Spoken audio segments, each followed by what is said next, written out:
Welcome, I'm Paul, this is Dave. You're watching my channel's monthly compendium for the month of August 2024. Enjoy. Case file number 1750, written by Dead Like Latin. Trail of Disbelief, where bridges deceive. So I essentially grew up in the woods. I live in the middle of nowhere and spent more time in the forest than I did out of it. My whole family would go to my grandparents every weekend, and they had a huge property mostly made up of a forest that me and my cousins played in all the time. We all knew the woods pretty well, and from a fairly early age, we'd all be allowed to explore by ourselves as the likelihood of getting lost was slim to none, especially if we stayed on the trail. Within these woods was a cabin that my family had built together. It was common for us to all go there and hang out. It wasn't super deep in the woods, and the way there was almost a straight shot, aside from one turn near the entrance of the forest behind my grandparents' house, where you had to cross a bridge to get over a deep ravine and then turn left. After that first left turn, you walk straight on the trail and you end up at the cabin. It was a walk that I must have made at least 1,000,000 times before I turned 10. It was decently common for there to be one group of people at the cabin, and one day when I was about 10ish, exactly this happened. I was with the group at the cabin and decided I wanted to head back to the house, so I started on the walk. I remind you, it was almost impossible to get lost on this walk, but when I got to where I should have turned the corner and see the bridge and the back of the house, I only saw the bridge. Past the bridge was just more woods. I was extremely confused, and honestly, pretty scared, because no matter how much I tried to tell myself I must have taken a wrong turn, that just didn't make sense. There were no other bridges in my grandparents' woods, and there's no way I could have accidentally crossed into a neighbor's property in that short of a walk, even if I had somehow taken a wrong turn on a walk, where I stayed on a straight trail and somehow didn't notice. I knew these woods very well, and everything around suggests that across that bridge should have been my grandparents' house, but somehow it wasn't there.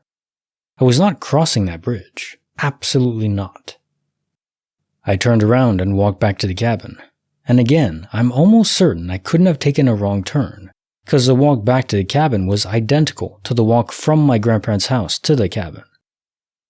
When I got to the cabin, no one believed me when I recounted what happened. They assured me I just got lost somehow.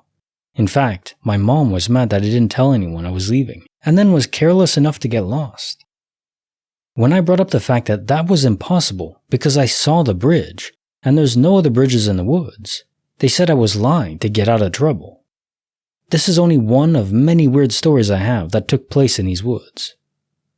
It's one of those I don't bring up with family anymore, as they still believe I was lying, or they don't even remember it, so they dismiss it as a dream. I know it wasn't a dream. I still can't explain what it was though. Case file number 1751, written by Bubbly Opinion 99. Miracle in the Air. Survivor's Prayer. My uncle was a pilot and wanted to take me and my grandparents to my cousin's college graduation. I was 13. We were all waiting at the small airport outside when he touched down on a single-engine 4-seater plane.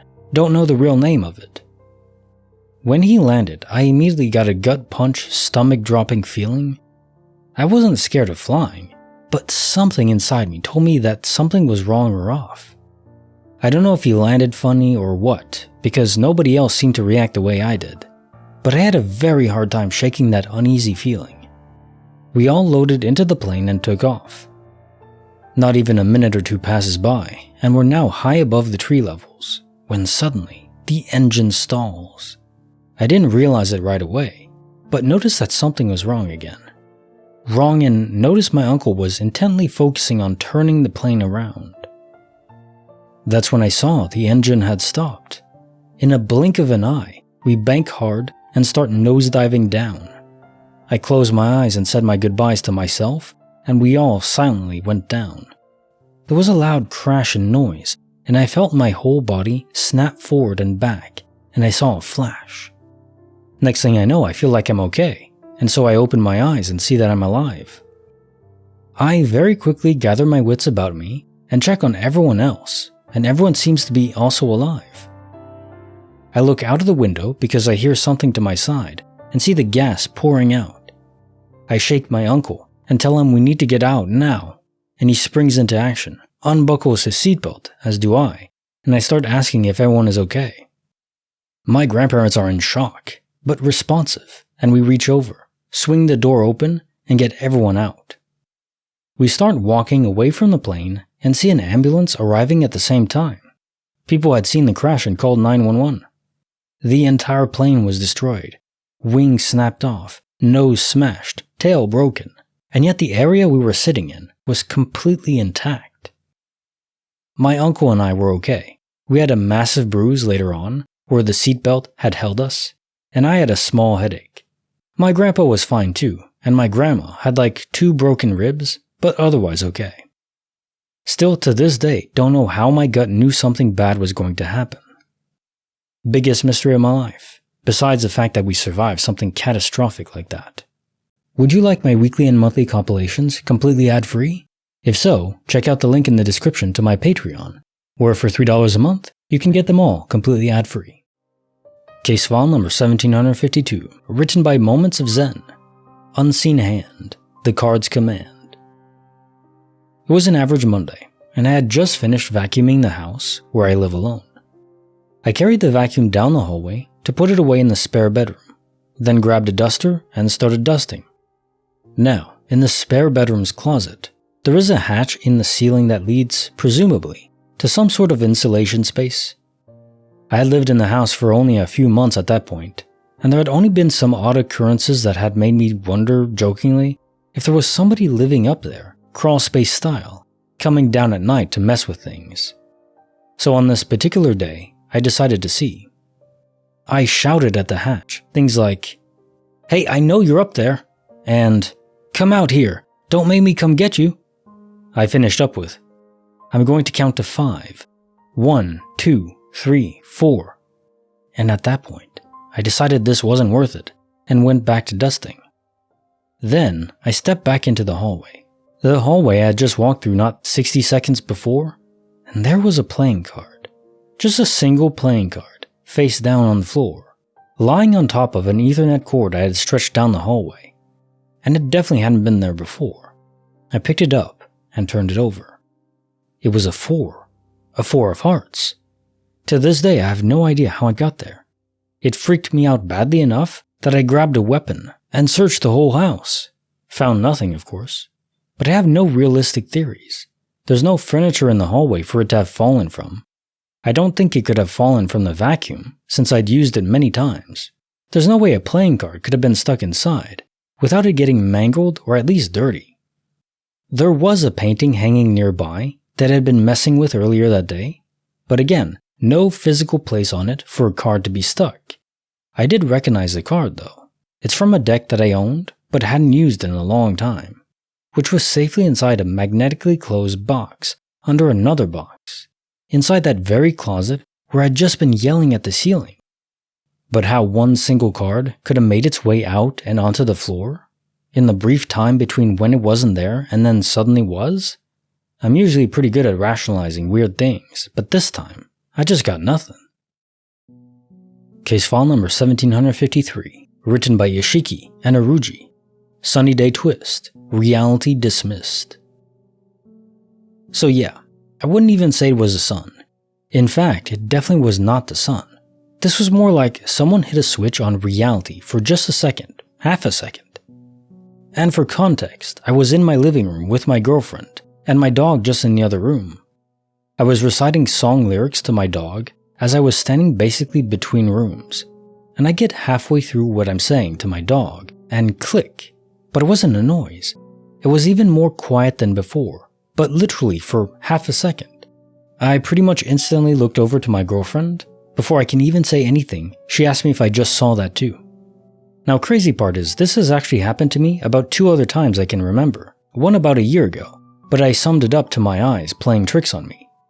Another time as a kid that I can only vaguely remember. I looked at other stories about the same thing happening, and people say mini strokes or maybe you just blinked, but for me and my girlfriend in the same room to experience this at the same time just makes zero sense. I highly doubt we both had mini strokes simultaneously. And also, I highly doubt we both mistaken something as instinctual and common as blinking for our reality blinking off for half a second. Oh yeah, this was a very sunny day, and there was literally only natural light filling up the room. Not a single artificial light was on. Case file number 1754, written by Many Moons Lenore. Destiny's Play from Then to Today. One of my earliest memories is being in a Blockbuster looking at the back wall of a new release. I was there with a bunch of teammates for a slumber party a few towns over. I was looking at the wall of movies. Suddenly had this weird deja vu feeling that the boy standing next to me was going to come up and talk to me and tell me about a movie I was watching. I hadn't seen his face yet in real life, but I saw it in the vision, if you will. After the deja vu passed, the boy turned and did exactly that. His face was the same as what I had just seen in my head. He picked up a movie that had Rosie ODonnell on the cover and told me that I should check out that one because he saw it the weekend before and it was really good. He was a few years older than me and really cute. So of course I grabbed it from his hand and said a quick thanks and ran to my friends, completely freaked out at what just happened. I never had deja vu or anything like that happen again. Fast forward 12 years later, and I was standing in the same Blockbuster with my then boyfriend, who I met in college. He had grown up in that same town, and I was spending the night for the first time at his parents' house. We had been dating for a little over a year at that time. We were browsing together and trying to agree on a movie. He started telling me the story of how he scared a little girl while trying to be nice at the same Blockbuster when he was younger. I immediately had a weird fuzzy feeling and asked him if the movie had Rosie ODonnell on the cover, and he looked at me, freaked out, and said yes it did. After a "there is no way that's possible" discussion in the aisles of Blockbuster, we got our movie and left, thinking maybe it was just a weird coincidence, because of course it had to be. When I walked into his parents' house, I saw that his mom had gotten out old photo albums for me to see, and sure enough, there was the same boy I saw in that Blockbuster. We looked up the Rosie ODonnell movie that night, and it was the same cover we both remembered. We've been married for 15 years and have 4 kids together. Beautiful. Case file number 1755, written by Simnestra, Guided in Night by a Stranger's Light. When I was in 5th grade, I went to science camp on a mountain in California. We had a night hike that was supposed to teach us about the different cells in our eyes, so we did it without any flashlights at all. Our eyes adjusted to just starlight, and it was actually pretty cool, until the counselors made us walk a stretch of the path alone, one by one. We were 10, and at least some of us were still afraid of the dark. Me. So I was far too anxious to listen properly to the instructions. One counselor went ahead through the bushes and radioed for the other to start sending kids. My turn comes up, and I drag my feet down the path until I hit a fork. I vaguely remember the counselor saying something about it. Or was I remembering wrong? Which way was I supposed to go? Was it even a fork, or was I just not able to see properly in the dark? Mind you, this was a pitch black mountain in California, with nothing around for miles other than the camp. I didn't want to get lost. I looked behind me, briefly considering going back the way I came, to admit that I was a dumb butt who didn't listen. But when I turned back to the fork, there was a man standing there. He was Asian, wearing wireframe glasses and a white t-shirt. It was barely 50 Fahrenheit on the mountain. I wasn't scared. I felt no malice from him. If anything, I was relieved to not be alone in the dark anymore. He gestured for me to go one way, so I did. Rejoined the rest of my class, and the counselor radioed to send the next kid. I didn't think anything of it for the rest of the trip.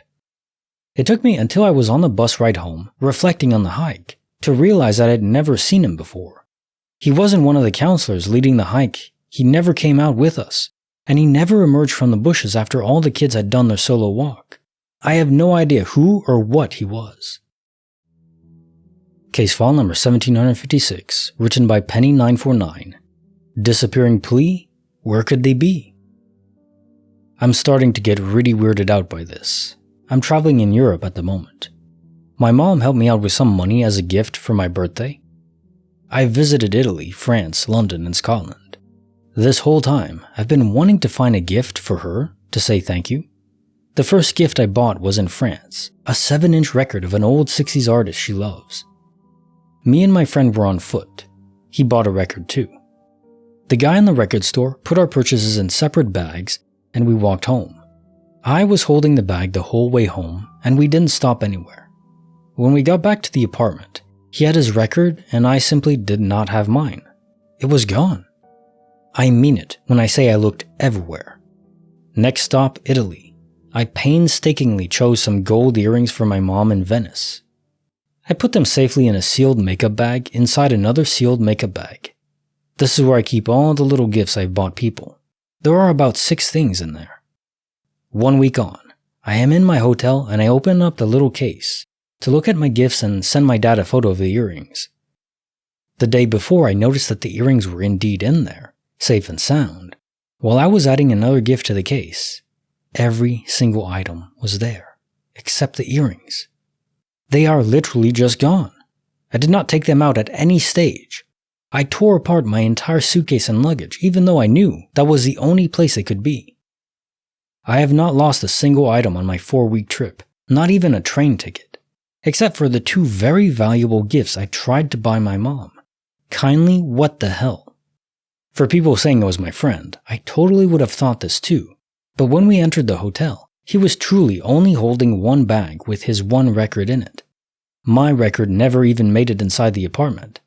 Also, I was traveling completely solo when the earrings disappeared.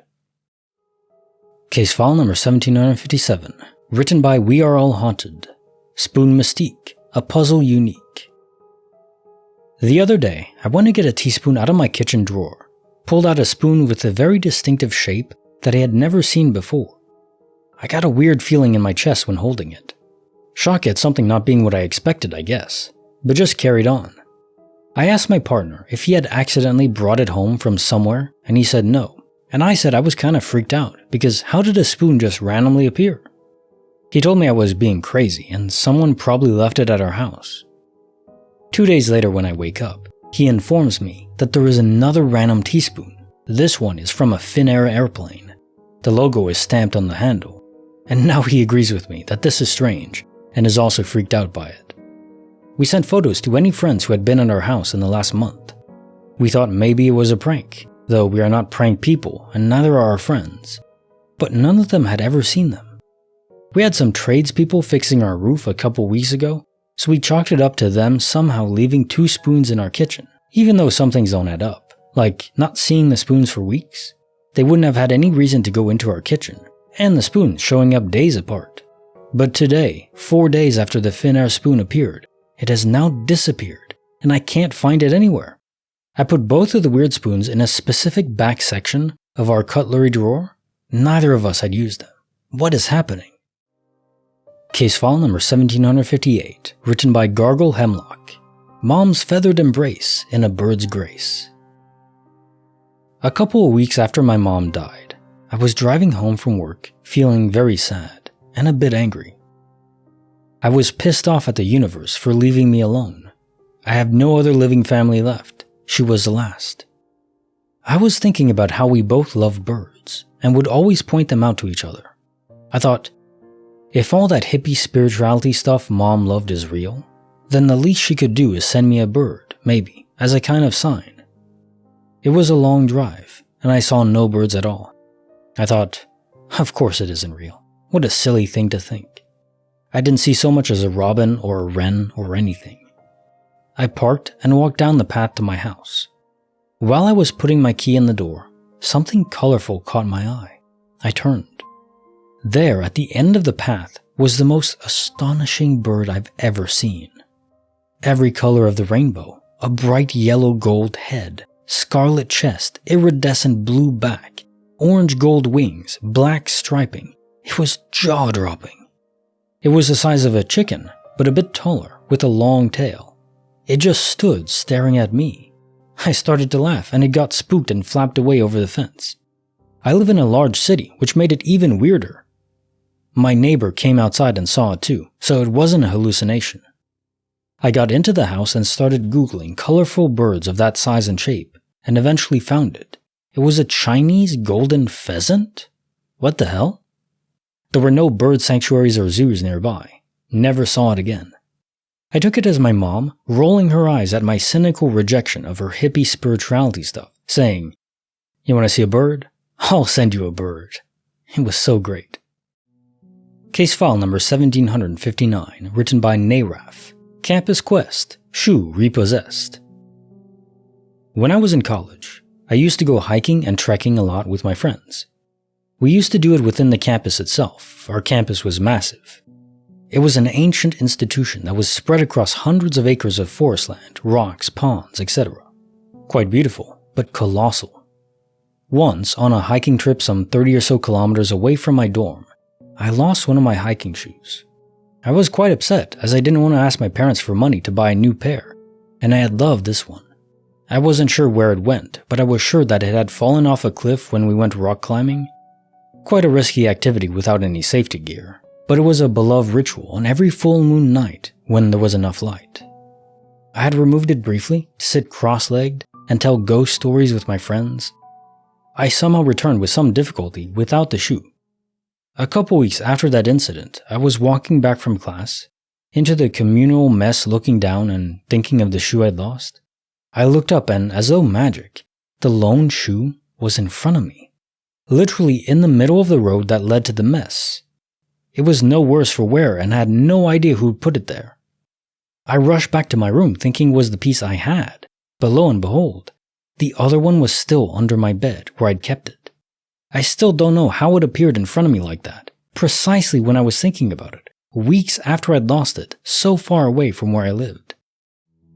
Case file number 1760, written by One Yogurt Closet 2138, When Familiar Roads Lead to Nowhere. My mom was driving me to my longtime best friend's house. I was older than 16, but don't drive due to disability. My friend and I had been inseparable for years, so I had made this drive across town many times. The ride was uneventful until we entered her neighborhood. The route to her house from there was very simple. Take the first right, and her house was at the end of the cul-de-sac on the right-hand side. We did that, but this time her house was not there. We backtracked, did the same thing, and nope, still not there. I called her, very confused. She told me that she would stay on the phone and stand in front of her yard so we could spot her. We repeated the route again, nothing. We finally went down the next street, just in case we were wrong somehow, but still no dice. As a note, the street sign never changed until we intentionally went down the second street. It always showed her correct street name. At this point, it feels like the Twilight Zone, and I'm panicking. I'm ready to turn around and go home, but we went down her street one last time. And there she was, waiting in her yard. There was no way to loop around to other streets or anything, so I have no idea how we could have missed it, especially when the route was so simple and we had driven it countless times. My friend and I ended up having a bad falling out a few years later, and although it wasn't anything sinister that caused the break, I still think of this situation and get an uneasy feeling when I see her on social media. Case file number 1761. Written by Anonymous. The Woman in Pink, A Midnight Blink. Around age 8, I woke up in the middle of the night. There was a woman crouched down on the opposite side of my room, facing away from me. My parents always left my door cracked open and the hallway light on, so I could see her clearly. At first I thought she was my mom, and I almost asked her what she was doing, but when she turned around, I realized she was not my mother. She had blonde hair, big blue eyes. She was wearing a light pink sweatsuit and white tennis shoes. We lived in a secluded area by a forest and down a dirt road with only a few neighbors. We knew all of our neighbors, and she was not one of them.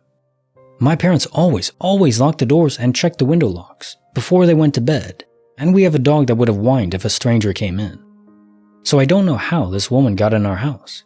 She was there for a long time, and I know I was awake, because the entire time my heart felt like it was beating out of my chest. I've still never been so afraid in my life, some 30 years later. I was too afraid to call my parents, whose bedroom was just on the other side of the wall, because I thought she would hurt them. I didn't sleep properly for years because the experience had terrified me that much. To this day, I know in my heart she was a real person, but I don't understand what she was doing there or how she got in. She was just taking her time and looking at all the random junk on my bedroom floor. Toys and Easter baskets that we had left lying about. Nothing interesting to a normal adult. And she was getting real close and checking on me and my sister in the bunk bed above to see if we were asleep. I pretended to be asleep. Was this a crazy woman who just stumbled into our house? Eventually, she left the room, and I fell back asleep and didn't wake up until about 5 a.m. when my father got up for work. All these years later, I wonder how she got in without being heard, and what she was doing. Why would you wear a pink sweatsuit and white shoes to break into someone's house? I just can't figure it out. I'd love to hear theories. By the way, when I told my parents the next morning, I think they were horrified, but told me that I must have been dreaming. Years later, they confessed that the whole thing majorly creeped them out, and the fact that I couldn't sleep for years made them extra suspicious that it wasn't a dream. I would wake up every night at like 3 a.m. and ask to sleep on the floor next to their bed for like 2 years, and I'd just lay there listening to every creak the house made for what seemed like an hour every night. Case file number 1762, written by your hot metal girlfriend. Mystery resolved. The book evolved. When I was in 5th grade, a friend gifted me a hardcover copy of all 3 Scary Stories to Tell in the Dark volumes in one book. This book quickly became my most prized possession, so I wrote my name inside the front cover just in case I ever lost it at school. At some point, I took my book with me to my dad's house for the weekend, which is in another city about an hour away from where I lived with my mom. I had left it at my dad's house that weekend, and I guess I just forgot to ever bring it back home with me. Well, eventually, my dad moved into a new home, and I figured my book mistakenly got thrown out. I was very sad about it, but accepted my reality. Fast forward a few years to 8th grade. I make a new friend in one of my classes, and we become very close very fast. I was hanging out at his house one day and decided to look through the books on his bookshelf. I see a copy of Scary Stories to Tell in the Dark, the same one I had, that contained all 3 books in one. I pulled it out saying to my friend, "Wow, I used to have a copy of this too, no way." I opened the front cover, and right there at the top was my name, exactly how I wrote it back in 5th grade. My friend had absolutely no recollection of where that book came from. Case file number 1763, written by Clorox Ceiling Fan. Time Warp Drive, a Freeway Jive. I was coming home from spending an evening in LA. Lived in OC, lived in LA for a bit, know the area and freeways really well, and have an excellent sense of direction. Found myself headed in the opposite direction of where I needed to be heading, with no memory of switching to the northbound freeway. I was a little bit tired, but vividly remember getting off the main streets of the middle of the city and onto the southbound 101 freeway. My drive was around 40 minutes long at that point. Waze said so. All of a sudden, I look down at my phone and my drive is over an hour long. I'm on the 405 North, which, for anybody who doesn't know, is miles and miles away from the 101 freeway. A jolt of energy went through my body as though I had just woken up, and I was absolutely freaked out. I was nearing LAX, headed north. So I got off at the next exit and made a left and got onto the southbound 405. This was not the same direction or even the same freeway that I was on for at least 20 minutes. I have absolutely no clue how I got on this road. I started crying and flipping out but told myself to just relax and head home. I had to keep checking that I was going the right way. I was, finally. It was so freaky because I know these roads like I know every centimeter of my face. What do you think this could have been? How did I lose that time? Why do I remember those 20 minutes? Watching the time of my drive decrease as I was approaching my destination. Then with the snap of a finger, I was an hour away on a different freeway and in the wrong direction? Case file number 1764, written by Gothic Green. Twice the towns, double the rounds. I catch a bus between where I currently live and my hometown, back and forth every weekend. An hour-and-a-half trip, 2 stops between where I get on and where I get off. Got on QN Hurago as I'm writing this. Nothing unusual. Usual route? Only thing odd is the overhead lights. They've been left on the entire time, versus usually being turned on only at stops. Anyway, bus stopped at stop 1, 40 minutes into the trip. driver called over the speakers. 5 people got off, and we started off again. About 5 minutes later, the driver calls again over the speakers, stop 1. Same 5 people get off, and we hit the road again. I'm 100% awake. I never sleep due to being worried about missing my stop.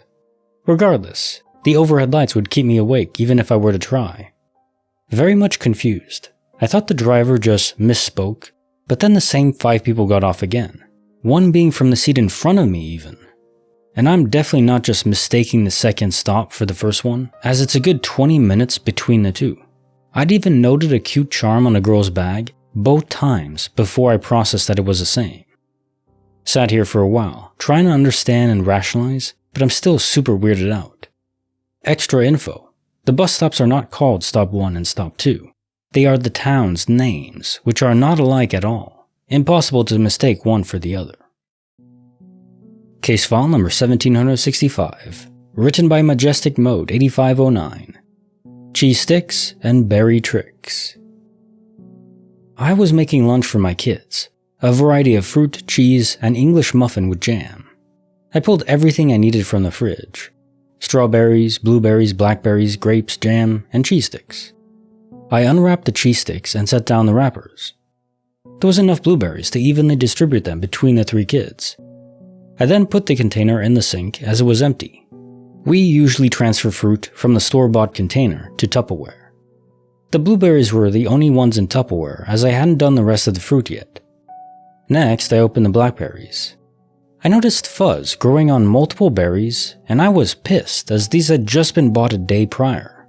I literally said out loud, "Well, that's a load of crap." And I grabbed the cheese wrappers and threw them away with the berries. I had to walk to the trash can, because the only way to open it is by stepping on the lever in the bottom. I plopped them in the trash with the wrappers and continued fixing the plates. When I was done, grapes, strawberries, and jam went back into the fridge. A few hours later, I went to the fridge to get myself a bottle of water, but the blackberries were sitting at the bottom of the fridge, dead center. I stared for a minute because I was confused. I opened them, and they were the same fuzzy blackberries. My first thought was maybe my husband bought 2 packs, though I was sure he didn't. So I checked the trash, literally dug through the trash. The cheese wrappers were there, but no blackberries. I threw them away again, and then through the course of the evening, checked 3 times to make sure they were still in the trash. So now I'm all, what the hell? And I'm still kinda shook. Case file number 1766, written by the 34-0. Dreams That Wake, A Life at Stake. About 8 years ago, I was working as a manager at a group home. Now one Friday, staff came in and I had to work late. The house I was in had an extra room, so sometimes I would sleep there if I had a late night and was too tired to drive home. So this day, same thing. I went to the back room and fell asleep. The night staff guy had come. Now mind you, I was supposed to be gone and had no interaction with the staff after clocking out. I fell asleep at about 11 p.m. Now you know what a vivid lucid dream is. It is the craziest thing to happen to you if you ever had one. I was deep asleep and I heard someone tell me, "Wake up!" I ignored it. "Wake up!" I woke up really surprised, shocked I might add, and confused. I look at the clock, 3:14 a.m. So I woke up to get some Hot Pockets and something to drink, as I hadn't eaten dinner. I walked to the kitchen and turned on the light. What the hell? One of our residents is on the ground, choking. Now a little background on him. He was nonverbal, with high mental issues. He had a condition known as trismus, where his jaw only opened about halfway, meaning he was a high choke risk, and the damn night staff was passed out, sleeping on the couch in the living room. He is not allowed to get near any food, as he doesn't chew and swallows only. He had woken up and wandered into the kitchen with his food-seeking behaviors. Dude is on the ground choking. He had stuffed his mouth full of bread. I immediately start CPR while trying to get the mouth dislodged. He had gone limp. I shout for the night staff, who wakes up confused. Initiate 911. By luck, the piece of bread came out when I did the compressions. I lay him on his side, recovery. Paramedics come and take him to the hospital. Until today, it makes me shudder. It is about a 4-minute window for someone to die from choking on food. How I woke up. I was so tired. What worked me up at that exact time, what made me stay in, usually I left to go play video games and beer on weekends. I was even investigated that I might have done something like hit him or abused him, and covered up with choking, but doctors and x-rays showed he definitely choked. This was an accusation the night staff tried to distract with, because he was being charged with neglect of a vulnerable person by sleeping at the job. I was not supposed to be there that day. What screamed at me to wake me up like that, at the very exact time I needed to wake up? P.S. It was a thankless job, and just so you know, I got nothing for it. Case file number 1767, written by Palpitation Proper 520. Law, Love, and the Sixth Sense Shove. I got married in August 2000. I was headed to law school and my husband to a master's program, so we had no money. We both love movies, so decided to use some wedding money for a DVD player. It was 2000, and honest to goodness, Blockbuster had just started a DVD rental shelf in the middle of the VHS tapes. Is there a more 2000 sentence? I'll wait. Anyhow, I love movies and I love movie rental stores. When I discovered Blockbuster's little shelf of DVD rentals one day on my own, I was so excited. I looked over all the DVDs available and saw The Sixth Sense as an option, and I adore that film. I silently decided right then and there that I would buy it as the first DVD I would own, just as soon as we purchased that DVD player. I would rent it ASAP in the meantime. Sometime later, maybe that week or the next, pretty close in time, we went to Sears in the mall to get the DVD player. Again, 2000. It was a whole thing to work with the salesperson, to peruse our options and finally decide. We chose a Sony player, and they handed us the sealed box, and we went on home. It was later in the evening, and I was a little bummed on the drive. We could hook up the player to the TV, but would have no DVD to play and try out the new toy. I thought again to myself, but never out loud, the next day I would go to Blockbuster and rent The Sixth Sense if I could not buy it straight away. To be fair, it was less simple and more expensive at that time to just go purchase a DVD. We got home, we unboxed the obviously factory sealed player and hooked it up. I pushed the open door to test it, and there, in the tray, sat a silver DVD. I wonder if it was some sort of trial disc or instructions or something similar, so I picked it up. It was The Sixth Sense DVD. I looked at the packaging to make sure this was not some sort of included promotional material, much like a Nintendo or Xbox may include one game with the purchase, but nope. No mention of such an inclusion, and having lived decades since, purchased many DVD players after that first one, I have never since had any movie included with any player. The player we purchased was not a floor model or the last one they had, so had not been hooked up in the store for demonstrations or the like. I have never told the story. It's too weird and wonderful a gift from the universe. I am forever grateful for it, however it came to pass. I still love physical media, and still have my vast and curated DVD collection, with original packaging for most, but not for The Sixth Sense, which is the DVD I own with the best backstory. Case file number 1768, written by Technology 1. Terrifying night, guarded by mom's saving light.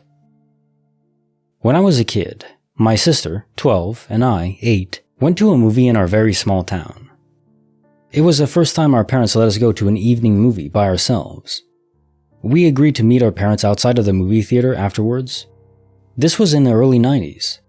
The movie got out earlier than anticipated, so we hung outside for a while. We noticed a man appear across the street from the railroad tracks and depot. He made his way directly across the street from us, just staring at us. The movie theater was already closed, so we couldn't go back in or use the phone. We got scared and decided to quickly walk a few blocks away. He followed us, keeping a half-block distance. We panicked and ran into the nearest building that had unlocked doors. It was a USPS building. It was at night, so of course wasn't staffed, just open to access the P.O. box. He made his way directly outside of the building, so we were effectively blocked in. We were on the verge of a complete breakdown when my mom's car lights appeared down the street. Once he saw the lights, he hurried off. I guess it's not much of a mystery. More of a how bad that would have been if my mom was another 10 minutes late. Though it is mysterious how she found us so easily. Case file number 1769, written by Ninta. Whisk and Whimsy, the Hallway Mystery. My husband was cooking dinner last night. From where I was sitting on the couch, I could see most of the kitchen and down the hall. The part of the kitchen I couldn't see was the furthest part from me and the hallway. As I'm watching him cook, I can hear the cooking utensils in the pans and hear him moving stuff around. I see him walk out of view to the far end of the kitchen and can still hear him moving around in there. 3 seconds later, I see him walk out of the bathroom, down the hall, and into the kitchen. I guess I was in shock because I said, "Where'd you come from?" He replied that he had been in the bathroom for several minutes. I know there was only a few seconds from the time he walked to the far side of the kitchen and came out of the bathroom. There's only one entrance to the kitchen, so he couldn't have left it without me seeing him. There is no way he could have gone from the far side of the kitchen to the bathroom. We are on the top floor, so it would have involved cutting a hole into our neighbor's apartment and using a ladder to get back up into the tiny bathroom window from outside. I didn't tell him about it because he was already freaked out by weird things happening lately. Like a shoe was moved down the hallway, over a baby gate, and into the middle of our bed. The dogs don't play with shoes. They can't get through the gate, and are too short to jump on the bed. Case file number 1770, written by Awkward Hugs. Bridge to Sorrow, Hope for Tomorrow. A few years ago, my dad's cancer spread to his bones, and he was made palliative at home.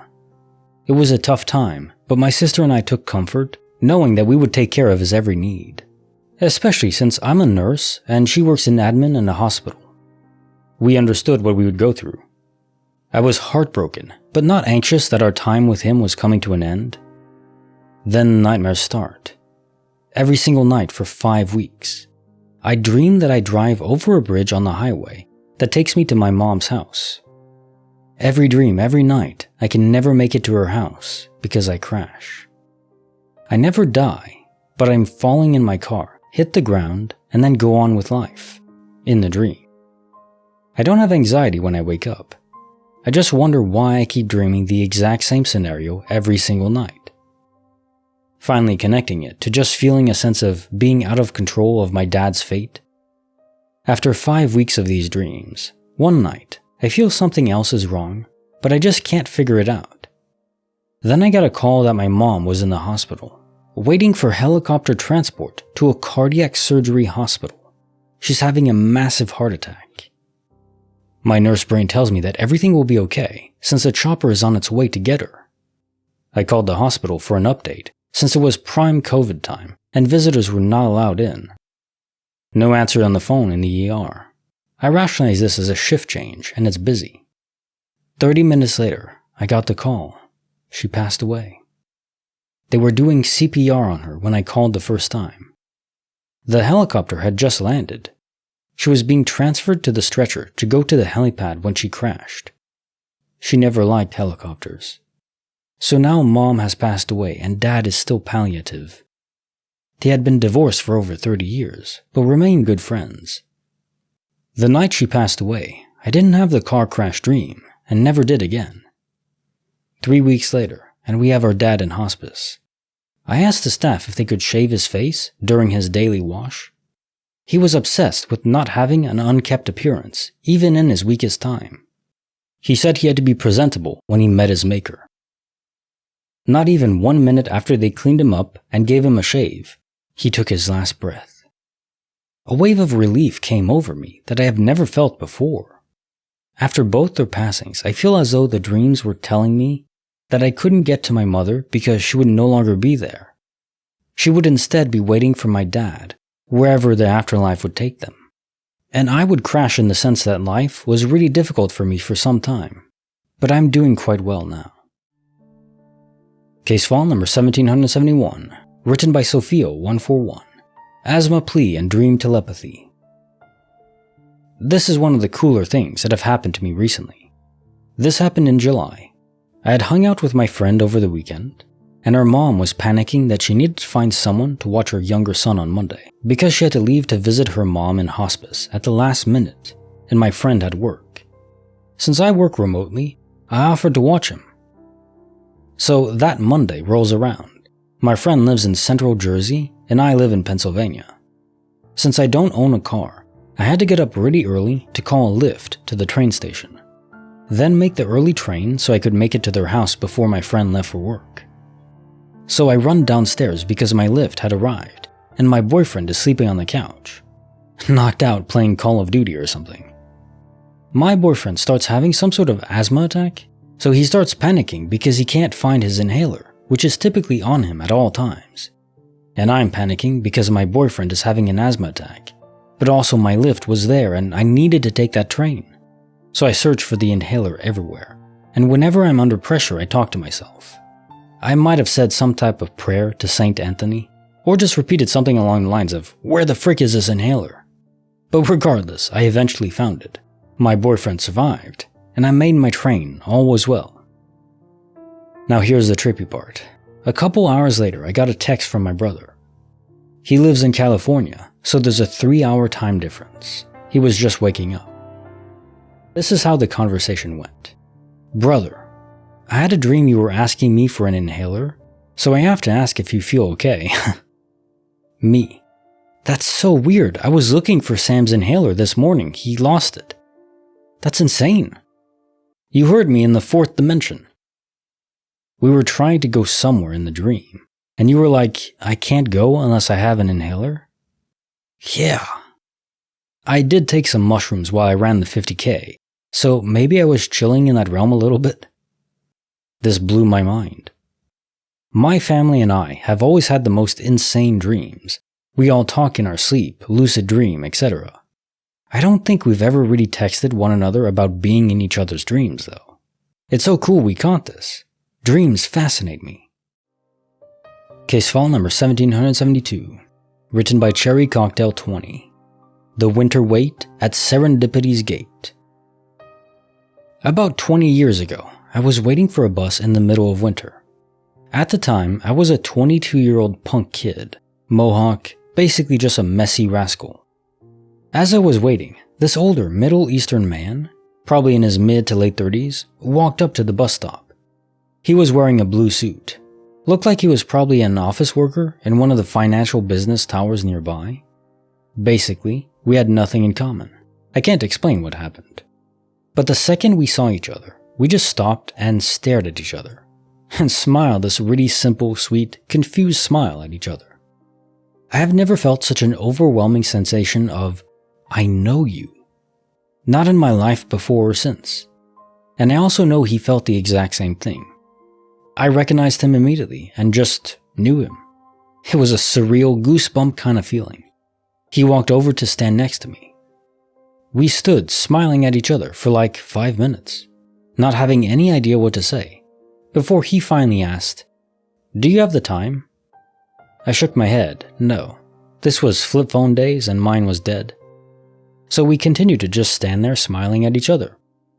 I don't think either of us had any idea what the hell was going on, just that we absolutely knew each other. When the bus came, it was empty. We walked on and immediately sat next to each other on this empty bus. Continued just quietly smiling at each other. I was confused as hell, but I've also never felt so at peace to sit next to anyone, let alone a stranger. I should stress, there was nothing sexual about this interaction. It wasn't physical attraction. He was absolutely not hitting on me. There was no weird vibe. It was entirely comfortable. It just felt right. Like, yes, of course, we should be sitting here together. I know you. This feels good to sit here like this with you. His stop came after 5 or 6 minutes, and when he got up, he just said, "Maybe I will see you here again?" I nodded. He got off the bus, then stood to watch it go as we waved goodbye to each other. Never saw him again, but I can never forget it. I think about him all the time. Look, I'm an agnostic and don't believe in reincarnation whatsoever, but this event is one thing that makes me wonder. It was a really overpowering feeling of comfort and familiarity and recognition with this person. Despite that, we had absolutely nothing in common and no reason to interact at all. Case file number 1773, written by BSJ DLD ML, Hunches and Hughes, How We Avoided the Blues. My husband and I were coming back home after college. He turned to look into our next door neighbor's patio. It was piled to the top of the fence with years of junk and garbage. He loudly exclaimed that it was a fire hazard. He huffed and started going on about a negligent HOA and how they would hate to have to pay to fix everything. It wasn't something he'd ever brought up before. It was honestly never even thought of as a fire hazard, just a nuisance. He refused to sleep. ASMR wasn't working. He had intense anxiety all night. I fell asleep, but I'm guessing he eventually did too. We woke up to our dog screaming at flames at 4 a.m. She saved everyone's lives. Our neighbors had gone out to smoke at 10 p.m. Both threw their cigarettes into the junk pile, as they had done for years, but that is the time it went up in flames. I later asked him about why he had announced it was a fire hazard just hours before the fire. He shrugged and told me that something felt wrong. A few months later, during finals week, he woke me up in the middle of the night, demanding I take my final test right then. He would not take no for an answer. He woke his brother up and made us both coffee. He then monitored us and made sure we had everything submitted and every test taken. He let us go back to sleep at around 6 a.m. I thought he was just being a jerk. But when we finally all fully awake at normal hour, he just shrugged, told me that he had a gut feeling and that it hadn't gone away, not yet.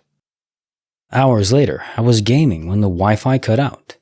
The same neighbors who had started the fire cut our Wi-Fi wires with our stolen gardening shears. He was grinning at us from the patio. He asked us how our finals were going. It took 2 weeks for them to fix the wires and for us to have working Wi-Fi again. My husband saved all of our grades that day. Case file number 1774, written by Fräulein Schwager. Featherweight, A Glimpse from Beyond. I wish I had an explanation for this because it feels insane. But I have no reason to lie about it, because if anything, saying it happened looks crazier. Was at a sleepover in middle school, playing light as a feather, stiff as a board. For anyone unfamiliar, it's a silly, scary slumber party game, like a Ouija board, where you try to do some seance-esque nonsense. Get together, put your hands under someone lying on the floor, close your eyes, chant light as a feather, stiff as a board, repeatedly, and try to get them to levitate. Dumb, right? A group of about 8 girls and I had been playing to no real avail, obviously. But when it was one girl's turn, we'll call her Allie, if you're out there, back me up. We did the chant, zoned in, and, before long, had this girl over our heads on, I crap you not, just the tips of her fingers. Her fully horizontal body was resting above eye level on 2 fingers on each hand, taking barely any effort or weight. And not only could I see that everyone else was only using 2 or 3 fingertips max, I was easily both the tallest and strongest person there. No one could have been lifting her alone under the circumstances. Once she got to a certain height, someone got freaked out, screamed, and her total weight fell on us. We had to stick our arms out to catch her, where she'd just been at the same level just a few seconds earlier. While I don't have a single scientific explanation, we did live in the woods in rural, old-timey New England, in an area where there were certainly colonial-era battles, issues with settlers, indigenous burial grounds, etc. Needless to say, I didn't mess around with incantations much after that. Case file number 1775, written by Fair Platform 9314. In the dark of night, something wasn't right. I lived in an apartment during my sophomore year of college with 2 friends. Most nights we'd watch TV together before we went to bed. I normally fell asleep during this, and they just turned the TV and lights off when they went to bed. I'd wake up an hour or 2 later on the couch in the dark and go to my room. One night, I woke up and was surprised that my roommate was still awake. The TV and lights were still on. I cannot remember one word of it, but we had a long conversation. Eventually, I had to use the bathroom and told her I'd be right back. My bathroom was down a hallway that connected to the living room, so you could see the living room from the end of the hallway and vice versa. I used the bathroom real quick, stepped back into the hallway, turned to the living room, and stopped dead. The TV and lights were off, and my roommate was gone. For some reason, I was just struck with this very intense feeling that something was wrong. I know the rational thought here would just be that she went to bed after I left. That's not where my mind went. I immediately felt that something was off, and the feeling was so intense that I couldn't even bring myself to walk back to the living room. I went to bed, and that's where I woke up the next morning. I talked to my roommates when we ate breakfast, and casually asked the one why she went to bed when I said I was coming back to keep talking. After I went to the bathroom last night, she was really confused and asked me what I was talking about. Both of them said that I fell asleep on the couch like normal. They went to bed after shutting the lights and TV off a little while later. The one I spoke to said that she fell asleep in her room, but didn't stay up or come back out or talk to me at all. I know the obvious answer here would be that I dreamed it all up. The problem is, they left me asleep on the couch. I woke up in my bed the next morning. The only time I remember going to bed is after I had that conversation with my roommate. I don't sleepwalk and never have. The creepier thing to me is remembering that night. Everything about that conversation and the way my roommate looked feels wrong in hindsight. Everything is just slightly off. When I woke up, she was on her couch, which was 90 degrees off from mine on the other wall. She wasn't watching TV or on her phone. She was just staring at me. I remember everything from that interaction vividly, except what we talked about. The way she moved and talked doesn't feel right, but at the time I didn't notice anything. I thought it was all totally normal, other than being surprised she hadn't gone to bed yet. And I don't understand why, because I thought it was normal. I had such a strong feeling that something was wrong when I saw the dark living room, instead of assuming she just went to bed. I am 100% sure I did not dream of this occurrence. I can't think of any reason she would have lied about it. I find it extremely unlikely that I sleepwalked while dreaming, and that's how I made it to bed. To this day, I have a sick feeling when I think about that night, and I can't explain it for the rest of my life. It's the creepiest experience of my life, and I moved into a haunted apartment after that one. None of the scary stuff tops the way I felt when I saw the empty living room. Case file number 1776. America. Written by H2G2 Gender. Reflections blur and faces stir. Since I was 13, over a decade ago, reflections of myself in mirrors, flat, regular mirrors, and glass, flat, regular, and even surfaces of glass in my home, in any of the homes I lived in or often slept in, have a tendency to have some sort of glitch now and then. Sometimes my face is not the exact same angle as my head. Once it was just tilted enough that I'd have to tilt my head to the opposite direction for my face to be straight. Sometimes features are blurred. Like one time, my eyes look just like a blurry PNG version of my eyes, or my mouth just looks ill-defined. Most times when this thing happens, it's movements not syncing up right, either with a delay or janky and jerky motions. It isn't lack of my own facial recognition or just a skewed perception of self. All pictures and videos look fine, and all my carbon monoxide detectors are fine. None of my prescribed meds or any interactions between meds have any chance of causing this effect naturally, neither would any medical condition. And it doesn't happen with mirrors or glass in public places either. It doesn't happen all the time either, but just frequent enough that I would just rather remove mirrors, not look at glass when reflections would have, or should, look more defined and clear. I've kind of become desensitized to it since it happens every now and then, even over a decade after I remember it starting. It reminds me of how mirrors in video games aren't detailed, or when there's a live stream delay, like someone just didn't do a good job in programming that part of reality. Yeah, it's going slightly into an uncanny valley sometimes, but usually I just feel like I need to let things buffer for a bit before I look in a mirror or at a glass again. Kind of mildly annoying and a bit unexpected at this point. So yeah, does anyone else experience this, especially at least a few times a year? Is it bad to be desensitized to glitches like this? Should I be more worried about this type of glitch or glitches in general? Is this just a thing that happens normally? I don't think it qualifies as Baader-Meinhof, to be honest. It just happens sometimes out of nowhere, and no one mentions anything like it ever. Sorry if this sounds like low-energy, passive existentialism. I'm just weirdly comfortable with the possibility of my current reality not really being real. The philosophy professors say that's beneficial for metaphysics. I came to terms with the state of my reality and the uncertainty thereof a long time ago. Case file number 1777, written by Unflapped Yeti. The Burlesque Glance, an Eldritch Dance. I grew up in a very conservative Catholic household, church and Sunday school. I have one older sister and 4 brothers. This story I'm going to tell took place when I was a little boy. My sister was terrible, mean, and a bully. She never let any of us near her room. One day, my sister wasn't home, and my grandma was occupied. I was so curious about my sister's room because I had never seen it. I go snooping. Wasn't really looking for anything in particular, just seeing what there is to see. I was curious as to what her view out of her window looked like. She had a tall window that overlooked the pool and blue blinds. I peeked between the blinds to get a glimpse of the pool. I should mention it is broad daylight. When suddenly I see a very scantily clad female figure saunter down the poolside. I could not see her upper half. She walked towards the window, turned around, and sashayed away. I was stunned. I didn't know what I was looking at, but I knew this figure was inappropriately dressed, that it wasn't one of the 2 women who lived in the house. As an adult, I recognized the outfit of the figure to be similar to the lower half of a burlesque dancer.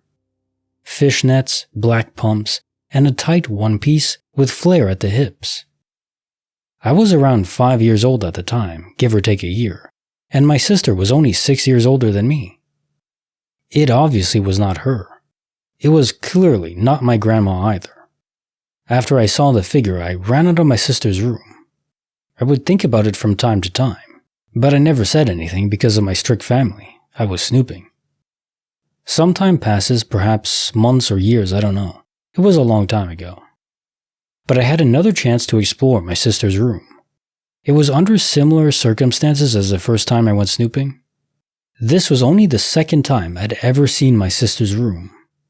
As I approach her room, I remember the lady I saw last time, and I remember thinking that I was probably just seeing things. I walk in, look around, note some changes, and head to the window. I peek through the blinds, and may God strike me if I did not see the same figure, walking the same way, wearing the same outfit, disappearing the same way without me seeing her face. I was overcome with fear. I felt my face go cold, and I rushed out of my sister's room. To this very day, I have absolutely no clue who or what I saw walking in my grandmother's backyard. I have no explanations and no theories other than it was a ghost. This is why I 100% believe in ghosts and spirits. Case file number 1778, written by Fold a Million Times. Memories twisted, truths unlisted. I know that the more you mull over and replay a memory, the less reliable it becomes. Your brain overwrites things, and it changes incrementally over time. I heard it put best in the sci-fi show The Expanse, when a guy says, every time you remember something, your mind changes it just a little, until your best and your worst memories are your biggest illusions. So I know that's a fact, but I have this memory that has since been deemed as traumatic. It's very detailed, about a thing that definitely happened in front of me, and it's incredibly vivid. But just this last week, I was able to ask someone who was there, and an adult at the time, how they remembered it. He was a cop and basically a professional witness. Broke down a little about how he avoids fuzzing up memories like that, but if his recollection is more reliable, then I have made up a whole extra scenes that did not happen, and that really bothers me. What happened? Short version. My uncle got stabbed in my front yard with a carving knife when I was 7 or 8, a few feet from me. He had yelled at a car that went speeding down our residential street, doing over double the speed limit. The guy came back 10 minutes later with the knife in his back pocket. My uncle was a knucklehead, fresh out of the US Marine Corps. though he was reasonably also concerned that this guy pulled up like that with me and another cousin playing right there in the yard. He was basically moving to be between us and him. Anyway, when they got close, the guy pulled the knife and stuck him right in the gut. Almost killed him, but didn't quite. All this happened on the driveway, and the guy sped off right after. And other adults came out of the house and took care of my uncle until the ambulance showed up. My uncle never left the driveway and was lying on the curb when the ambulance showed up. But I remember this whole extra scene in which my dad and my uncle had to carry him into the house, put him on the bed, and my mother was doing first aid, etc. I remember them seeing me and my cousin standing there and sending us over to the neighbor's house. We were sent next door, but right there from the yard. And it's not a big deal, but the memory of what didn't happen is so vivid, and so are the parts that did happen. I can remember the Star Wars figure in my hand, Walrus Man for the curious. Seeing the guy reach for the knife, and the split second I knew my uncle didn't see it. I remember my dad chasing the car with a grip on the guy driving as he took off, and one of his flip-flops flying through the air when it came off. But that whole procession into the house? Utter bullcrap. Every bit as detailed as the parts I was able to confirm, but apparently it never happened. Case file number 1779, written by Sweet Cheese. The casino car. But who's that girl? Bizarre. So one day, my friend and I went to pick up her baby daddy at his job, which is a big casino in town, and she left me in the car for about 30-ish minutes. I remember the whole thing. I was just sitting in the passenger seat alone. No one else was in the car. I took one selfie of me on her phone, never moving out of the passenger seat. They got back in the car. She never looked at her phone until we got back to her house. While she was checking her phone, she looked up at me and said, "Who are you with in my car?" I was confused. I said, "There was no one else."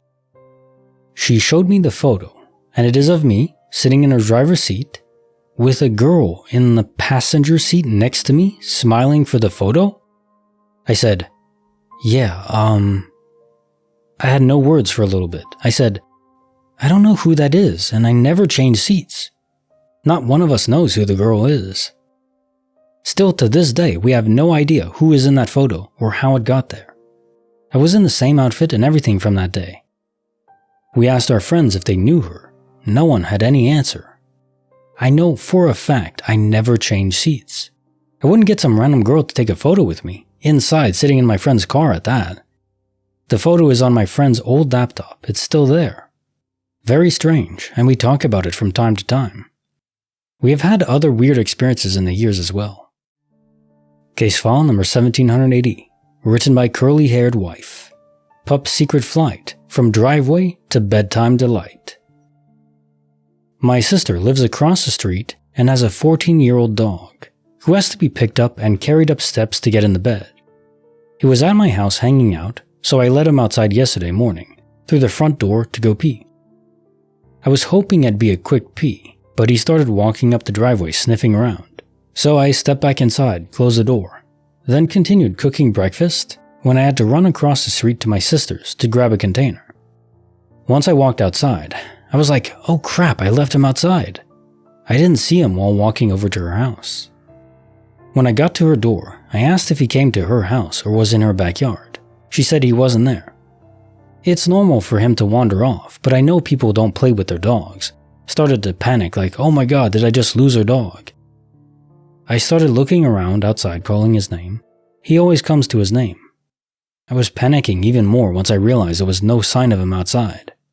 I went back in the house searching and went upstairs in a desperate attempt looking for him, but knowing good and well he can't go up the steps. Y'all, not only was the guy upstairs, but he was laying on the bed asleep, snoring. Best sleep of his life. Mind you, the bed is at least 2 feet off the ground, and this little guy can't even get on the couch, barely even a dog bed on the floor, let alone a bed that high off the ground. I was so relieved to find him, but I have no idea how, but so thankful I didn't lose him. His mom would have never forgiven me. Case file number 1781, written by CG40, Boat. Okinawa Bangs and Timer Clangs. When I was 20 years old, I spent a year on a US Coast Guard Lawrence station in Okinawa. It was an isolated duty station with a crew of about 25. I was on an all-night watch on the Loran 8 times when I heard a loud bang. The timers were about the size of a refrigerator, and there were 2 rows of 4 timers on each side, spaced about 6 inches apart, with the watchstander's desk between the rows. When I heard the bang, I walked around to the electronics repair area directly behind the timers, and found that the lid to a small metal trash can had come off and flown across the room, landing on the concrete floor. I picked it up and replaced it. I walked back to the desk, and within a minute or 2, it happened again. Bang! The trash can lid hit the floor about 15 feet away from the trash can. I replaced it and went back to my desk. It then happened a 3rd time. No one else was around, and no one could have come into the room without me seeing them.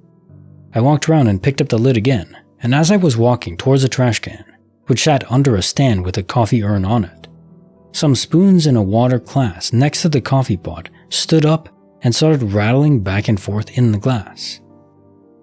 As I reached out to grab them, a salt shaker next to the glass tipped over and the lid unscrewed as I watched and the salt poured out. I started back to my desk to call the engineer on duty at the other end of the station. I took about 5 steps back towards the desk.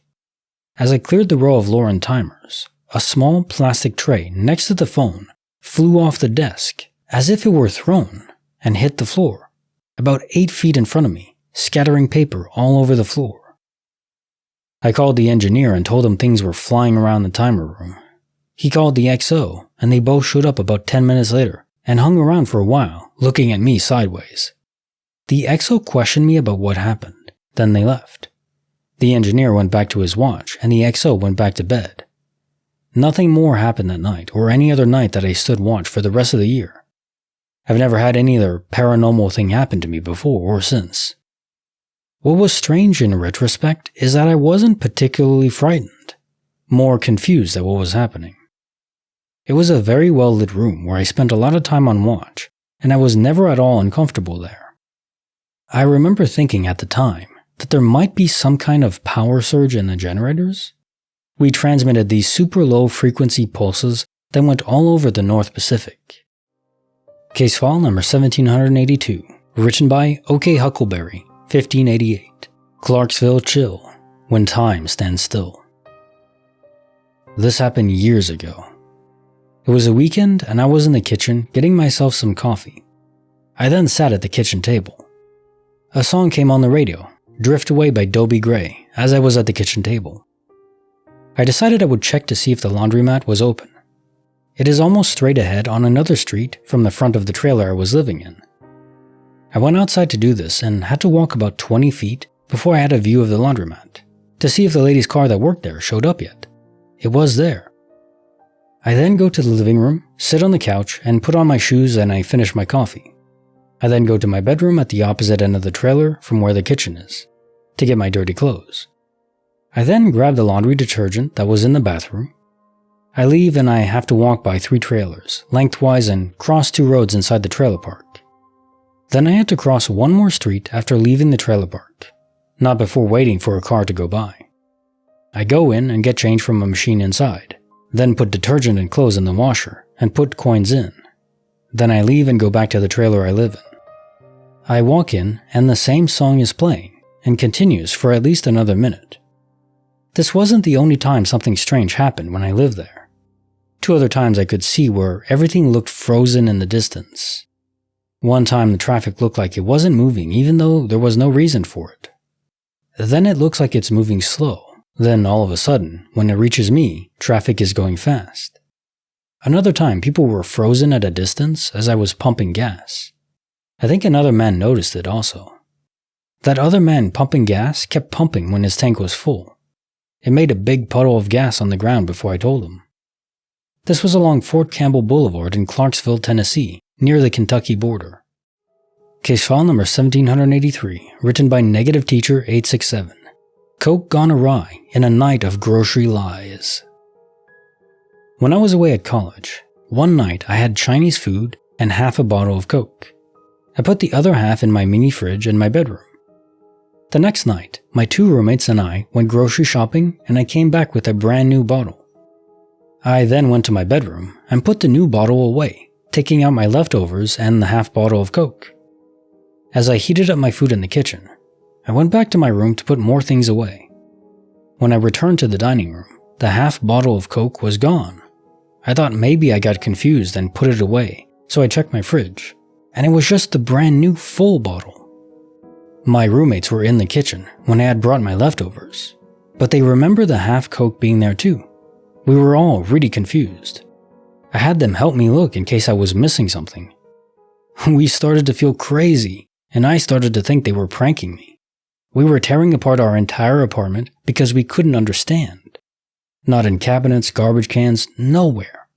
I started to spiral, and they assured me it's probably somewhere so random, and that you'll find it when we move out in May. To this day, we never found that bottle. They remember it, and we are still very close friends. This was about 3 years ago. I think about it constantly, and I've made them both swear up and down they never touched the bottle. This seems like a silly story, but it irks me to my core. I am convinced it is some kind of glitch. Case file number 1784, written by Suspicious Kazoo. The bonkers case of the 5-minute chase. How I got home when I was 3. I was at the park near a school with my great aunts and my brothers. I got bored after a while and told my aunts I wanted to go home. They said that we were going home very soon. Me, being 3 and a brat, decided to walk home by myself. I remembered how we got to the park, so I decided to go back without telling anyone.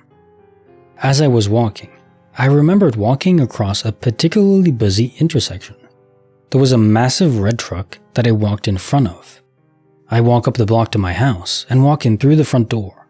Entire trip took under 5 minutes tops. My mother sees me and is extremely confused. She kept asking how I got home and I told her that I walked. This seemed to confuse her more and she didn't understand how I got there. My aunts panicked because they couldn't find me. My mom tells them that I am home and all is well. Still, everyone is confused.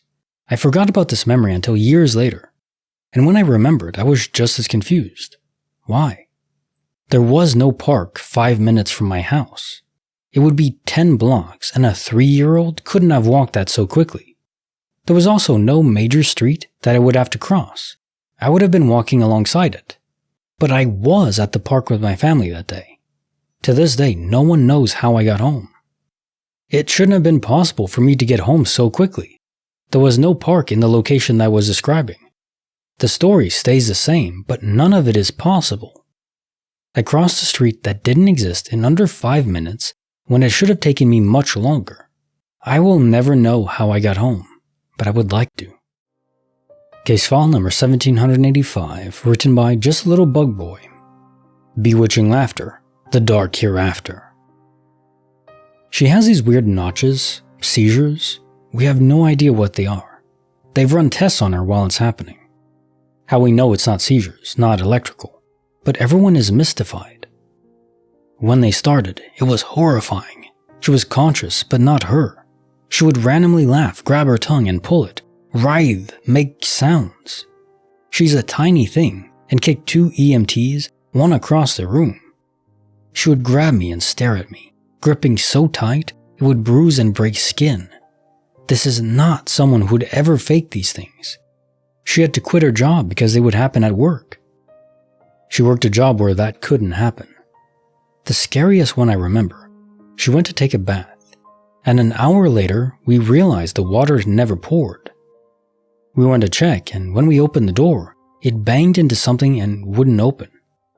We called out to her, and she started giggling and slowly scratching her nails down the door. She was standing in front of the door, had been for most of that hour. She giggled and scratched until we managed to push her back enough to get her. But the scariest part, besides a loved one having some intense neurological condition nobody can pin down, was when we moved.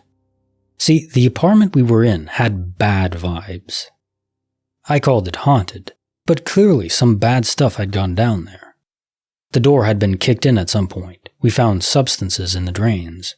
The cops came by several times our first year there looking for missing people. There were a lot of strange sounds, Strange things happening unrelated to Rumi's issue. When we moved back to my house, 100% boringly non-haunted, the not seizures didn't stop. But she never again has had that other weird personality. She's either herself and aware or sorta twilight conscious. No giggling, no weird activities, no strange sounds. Everything else is exactly the same, but there's no personality changes. Besides wanting to know just what the hell is happening, please give me medical advice, it's solicited. I want to know what the hell moved into her body when she wasn't home. Case file number 1786, written by The Four Wind. A tumble and a glare in the midnight air. Circa 2007, my brother and I were heading home from a night out. We were on a freeway interchange that had a large drop-off to the right. The drop was down a hill at least 15-20 feet. In front of us, a black SUV started spinning out of control and tumbled off the side. "Pull over," I shouted to my brother. "No way, we've been drinking," he replied. I convinced him whoever was in the crash was going to be really disoriented, more than likely severely injured. It was for the best someone was there to try to keep them calm and to not move until help arrived. "As soon as you see the siren lights, honk. I'll run up and we'll get out of there." My brother nodded. I flew down the hill as fast as I could. The SUV had landed on its tires. All of the glass was shattered. In the driver's seat was a man, disoriented and covered in blood. He was speaking in his native tongue. Fortunately, I knew a little bit myself. Enough to tell him an ambulance was on its way and that he needed to stay still. He was panicking, fear-stricken, not the kind that one experiences during a car crash. He was afraid of something else. I could see it in his eyes as they bugged out from his face. That was when I noticed the blood he was covered in was dry. "What have you done?" I asked in his language. The man just stared at me, unable to form words, but pleading with me through his eyes. "Honk, honk." I looked up to see my brother signaling me, and I saw lights in the distance. "Just stay here," I said to the man and ran back up the hill, jumped in my brother's car, and we bolted out of there. This very much reads like a made-up story, I understand. It's probably because I have a flair for the dramatic. But I swear, this truly happened to me one night in 2007, and I always think about it to this day. I'll never know the truth. What did that man do? Case file number 1787, written by Hank's Panky Emporium. Thwarting Doom from a Pheasant's Room. Some gals tried to kidnap me from the farm when I was a small fella. Old enough to know better, but not technically old enough to be on my own for very long. But there was an emergency at work. Mom and Dad were both called in, which was weird. Mom was a registered nurse though, so maybe they needed more hands. Dad was a general surgeon. Two gals drove up in a cute little red 4-door sedan and knocked on the front door. The house was pretty hefty. It was designed to be a bed and breakfast, but we were well outside of civilization. Most of the activity in the area was during bird hunting season, pheasants specifically. Regardless, the gals asked me to open the door so they could talk about their Lord. I already went to church, but I said I couldn't open the door. Technically true, there was a thick metal door jamb set up under the handle that anchored to the floor. Got it to protect the hinges if a storm tried to blow the door open. It happened once, long story. Long story short, I wasn't letting them in and they were getting pissed. One gal kept telling me God would kill me if I didn't, I was evil, etc., while the other jogged out to the car and looked around. We had very infrequent cars drive by since we were located nearest to wetlands. But there was a thicket between the house and the road, and the driveway had a big old curve to it. But I think they were worried my parents were coming home. Both gals eventually hop in the car and drive around the property, stopping just short of entering the larger pasture to the south. Had two big old ponds in it, but I bet they figured the path would cut up their tires. They come back, same spiel. "Open this freaking door or the devil will kill me." I was smart enough to not open the door, but not smart enough to call my parents. They buggered off. Felt like it'd taken forever, but I'm sure from start to finish it hadn't even been 10 minutes. When I told my parents later that night, when they got home, they told me to stop lying. I shrugged it off for a spell, but I'm fairly certain they had nefarious intent. Nab someone from a farmhouse? Who the hell would know where to start looking? Nearest neighbor was ages down the road. about a 4-minute drive, then another 25-ish minutes to the city limits. Humans can be the scariest creatures, no doubt about that. Case file number 1788, written by Deanna B. 77. Fire gleams and Cairo screams. When I was 10, we went to Egypt. We were in Cairo, and I had a vivid and violent dream. My dreams have always been in color, with conversations, plots, and usually many people that I know or have never met. This dream, however, was violent, which was not normal. In the dream, someone who was wearing a red, green, and brown horizontally striped sweater had taken me. He had done terrible, hurtful things to me. He had abducted me and I was attacked and alone and I was going to be killed. I was shocked to wake up at 4 a.m. I had a deep sense of despair and fear. I didn't wake up my dad because it was confusing. I don't know how I'd even articulate what I'd just experienced. Remember, I was 10. That morning, we had an awesome breakfast. Then making our way to the taxi line to go see the Great Pyramids. Dad had been a cabbie for a short time in his youth, and I knew he always went to the front of the taxi line because those were the guys who had been waiting the longest for a customer. We were about 4 cabs from the front of the line, and there he was. The guy in the sweater from my dream. He was the cab driver at the front of the line. I stopped in my tracks and grabbed my dad's arm. "Daddy," I said, "we can't take that cab, not that one." He saw the look on my face and my body language and didn't miss a beat. Just pivoted and chose a different one. We didn't speak of it, and I felt so relieved that day. Many years later it came up in conversation. My dad recounted it from his perspective. He shared that he believed that kids had a sensitivity to their surroundings that adults sort of tamp down on or are desensitized to over years.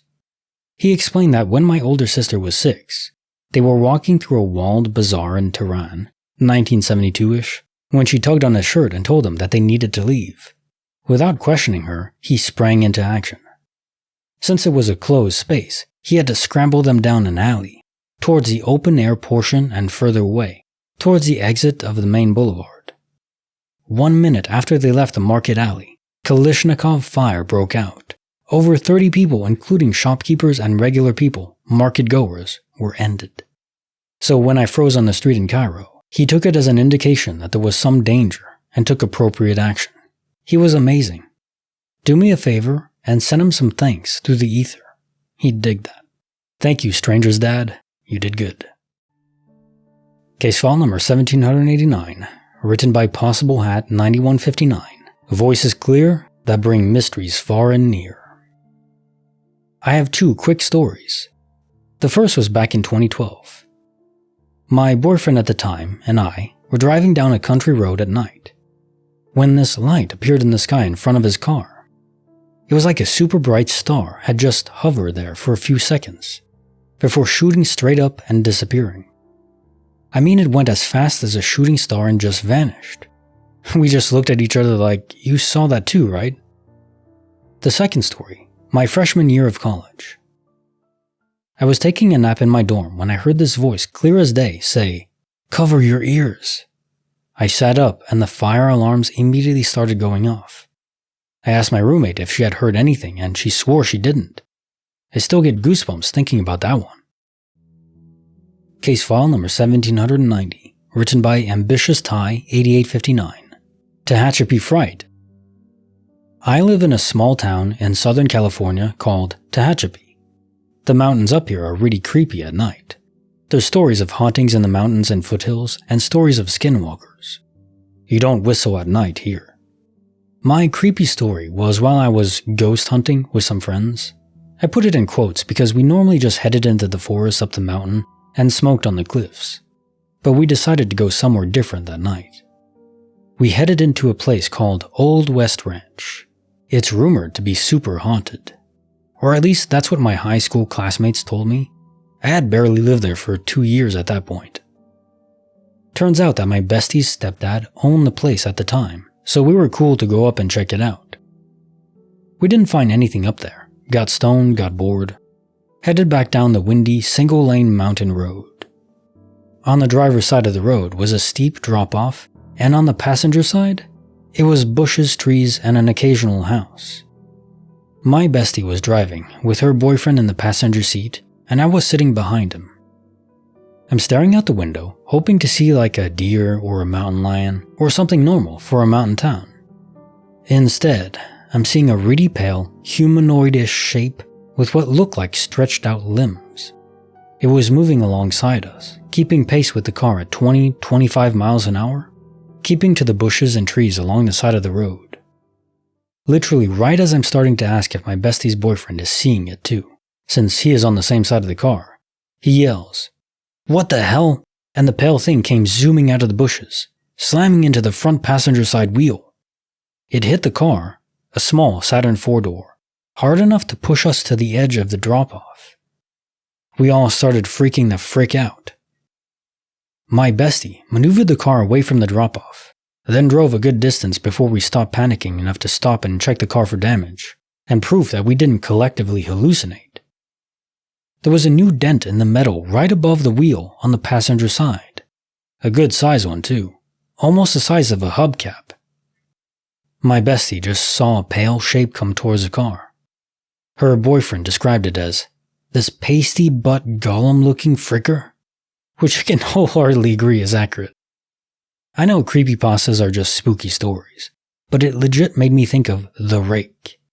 I've never gone back up to the Old West, and I don't know if I ever will, cause that crap was scary as hell. Case file number 1791, written by My Burner for Honesty. A trick, or just pure luck? My rent got paid by a divine buck. 2005. I was 22 and had just gotten out of the military. I was broke and living off unemployment until my GI Bill kicked in. I could barely pay my rent and bills. My girlfriend at the time, now wife, has very religious parents, and when we visited them about 100 miles away, they'd always make us go to church. The wife isn't religious either, but she just went with it at the time. As an atheist, I absolutely hated going to church, but I didn't want my parents not to like me, so I just went with it as well. We're in church. Everybody is praying, and the music is playing. In a very condescending and douchey tone, I think to myself, "Yes, Jesus, why don't you pay my freaking rent?" I snickered to myself, but thought nothing of it at all. Just one of hundreds of random thoughts in a day. 2 weeks later, I go to the leasing office to pay my rent. I tell the property manager my address and had a check in hand to give to her. She goes into the computer system and tells me that I'm good through May. I was confused and didn't know what she meant. After a few seconds of silence, she said that my rent was paid through May and I didn't owe anything at all at this time. I was good for 3 months. I immediately realized that I should go with it and was like, "Oh yeah, my girlfriend probably paid it," and quickly told her thank you and left. To make sure it wasn't a mistake on her part, I called the rental office the next day and asked a different person to look up my account. They confirmed I was good through May. It wasn't my girlfriend, and I asked my mom and it wasn't her either. I never asked the leasing office about it because I didn't want them to look into it and possibly find a mistake and make me pay back rent for 3 months. I had just assumed that it was a clerical error by someone who worked there. But how weird is it that I, as an atheist, mocked God while in church, asking for financial help, and weeks later, my rent was mysteriously paid for 3 months? Biggest what the hell moment of my life. Nearly 20 years later, I still think about it every now and then. I'm still an atheist, by the way, but I respect and support everyone's beliefs. Case file number 1792, written by Penny Lane 420. Vanished without a trace, then perfectly placed. This happened about 10 years ago, but I still remember it well, and I'm still perplexed by it. I was about 16 years old, home alone, sorting laundry in my room. I had just used my phone to do whatever 16-year-old texting stuff I was doing. I set my phone down on the bed and got back to sorting laundry. Not even a minute later, I went to check my phone again. I know, teens and their phones. It wasn't on my computer where I'd just put it a moment ago. I'm rifling through my comforter and pillows, thinking it just got lost in my bedding. Nope, no phone. I checked under my bed and on the floor in my room, thinking that my bedding search had made it fall on the floor. Nope, no phone there either. At this point, I'm getting frustrated because I knew I just had that damn thing in my hand a minute ago. I was on my hands and knees checking everywhere it could have been. I'm digging through laundry, checking my dresser and drawers, sifting through pillows. I was so confused as to where it could have gone. I stripped all the bedding off my bed, all the way down to the bare mattress, feeling like I'm losing my mind. I truly don't think I've ever searched for something as thoroughly in my life as I did that phone. After a long 20 minutes of tearing my room apart looking for my phone, I'd had enough of the madness and figured I'd wait until I got a text or call to hear where it was. I was frustrated and had laundry to do, so I took my laundry bin downstairs and threw my clothes in the wash. I came back upstairs to my room a few minutes later, which looked like a tornado had blown through it after my desperate searching attempt. However, lo and behold, my phone was laid almost meticulously in the dead center of my bare mattress. You know, the mattress I had just combed every fiber of to find my phone? It was laid face up and perfectly squared. Bottom of my phone parallel to the bottom of my mattress. In the middle of my mattress, not like it had been haphazardly thrown onto the bed in my search of rage. My mattress was white, all my bedding was white, and my iPhone was black. I wouldn't have missed it, and I had literally searched every inch of my room to find it. Yet there it was, laying there mockingly like, "I heard you were looking for me." I froze in my steps as soon as I spotted it, and just stared at it for a few seconds thinking, there's no way. I looked around and made sure I didn't see any mischievous elves or fairies running away from the scene of the crime. Picked the phone up, looked it over, unlocked it, and made sure it was still working properly after traveling between dimensions or wherever the hell it went. I have no explanation for the whole debacle. Reminder, I was home alone. This wasn't a sibling prank or anything like that. I don't even have siblings. I was completely sober, well rested, generally low stress levels, etc. No mental illnesses, memory problems, hallucinations, or anything of the like. I cannot overstate how thorough my search was. I would not have just overlooked it. I set it down on the comforter of my bed. It disappeared. I stripped the bed down to the bare mattress, left the room, and suddenly it was laid on my mattress in plain sight. Has this ever happened to anyone else? It's been 10 years and I'm still puzzled. Case file number 1793, written by Hike Rob CT. Chaos in the Morning's Haze. The truck that vanished in a Matrix daze. 1986. I was a DJ on my college radio station, U of MD, with an early morning time slot. I'd usually leave before dawn and had the roads all to myself. My route was a 2-lane highway, 1 lane in each direction, with a narrow shoulder on either side. One morning, I'm tooling along at about 55 miles per hour, coming over the crest of a hill. Just at that point, and hidden from view until the last second, there was a tractor trailer that had apparently stalled or broken down, leaving a warehouse complex. No driver in the cab, no lights on. The truck was perpendicular across the entire roadway. I had zero time to hit the brakes. It was right in front of me. I vividly remember thinking, this is it, I'm dead. So I shut my eyes tight and just yanked the wheel hard to the left. No crash. Eyes still shut.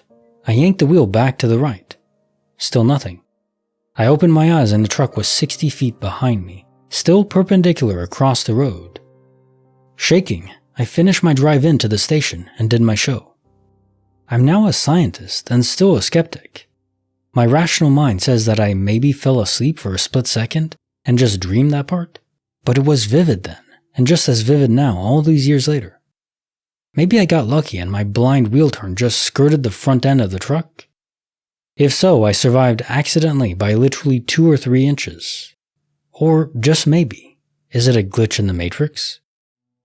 Case file number 1794, written by T1856B, disappearing over the Peugeot crest. A few months ago, I was driving to work.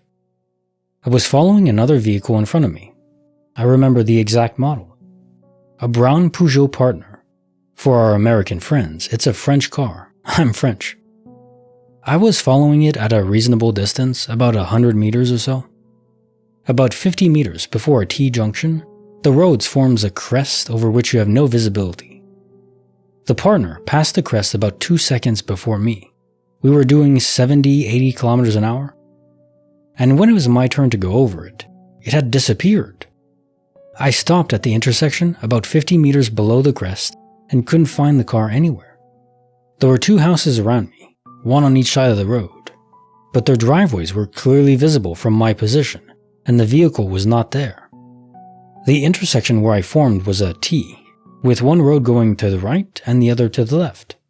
Both roads went straight for about 500 meters, and being pretty much at the top of the crest, I had a perfect view of both straight lines. It would have been impossible for the vehicle I was following to have covered those 500 meters in the 2 seconds I lost sight of it.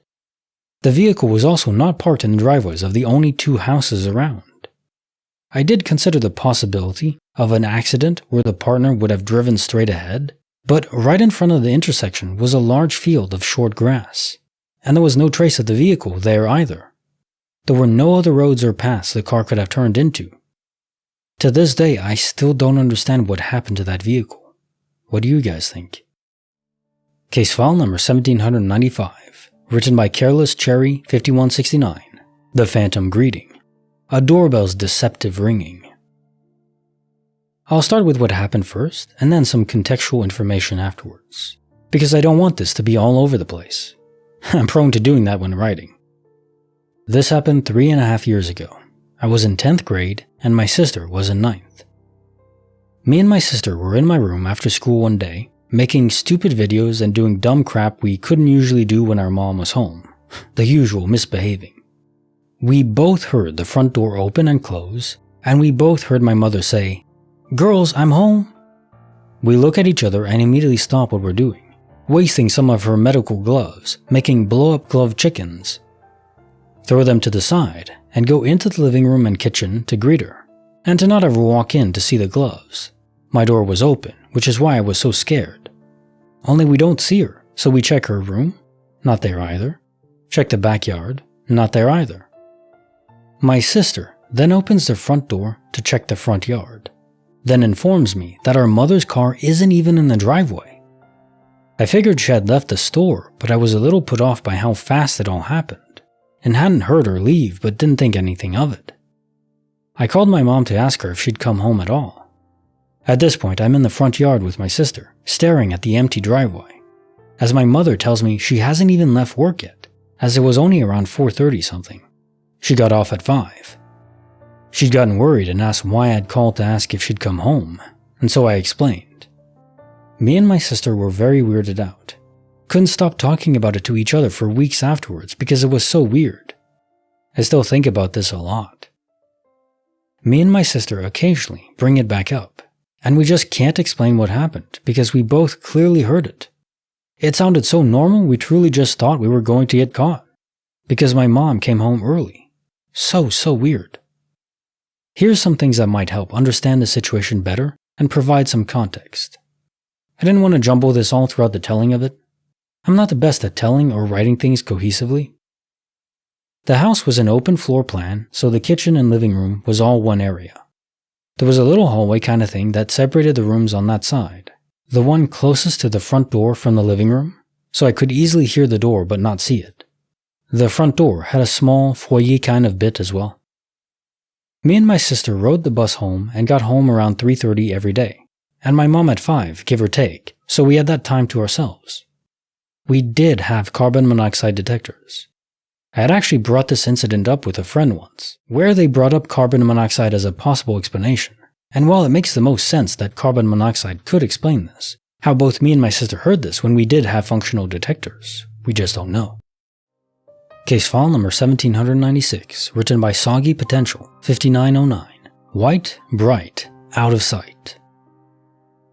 Okay, so first off, I am more of a skeptic when it comes to this, because people just so happen to have their phones or cameras out and going on when glitches happen, and it's hard to believe. Now I live in Aurora, Colorado, I usually take the bus and trains to get around on the weekends, to save on gas and wear on my car. So today, like usual, I was waiting at the bus stop. And like usual, I'm looking up the street for the bus so I can have my pass ready and whatnot. And like usual, I'm also paying attention to people.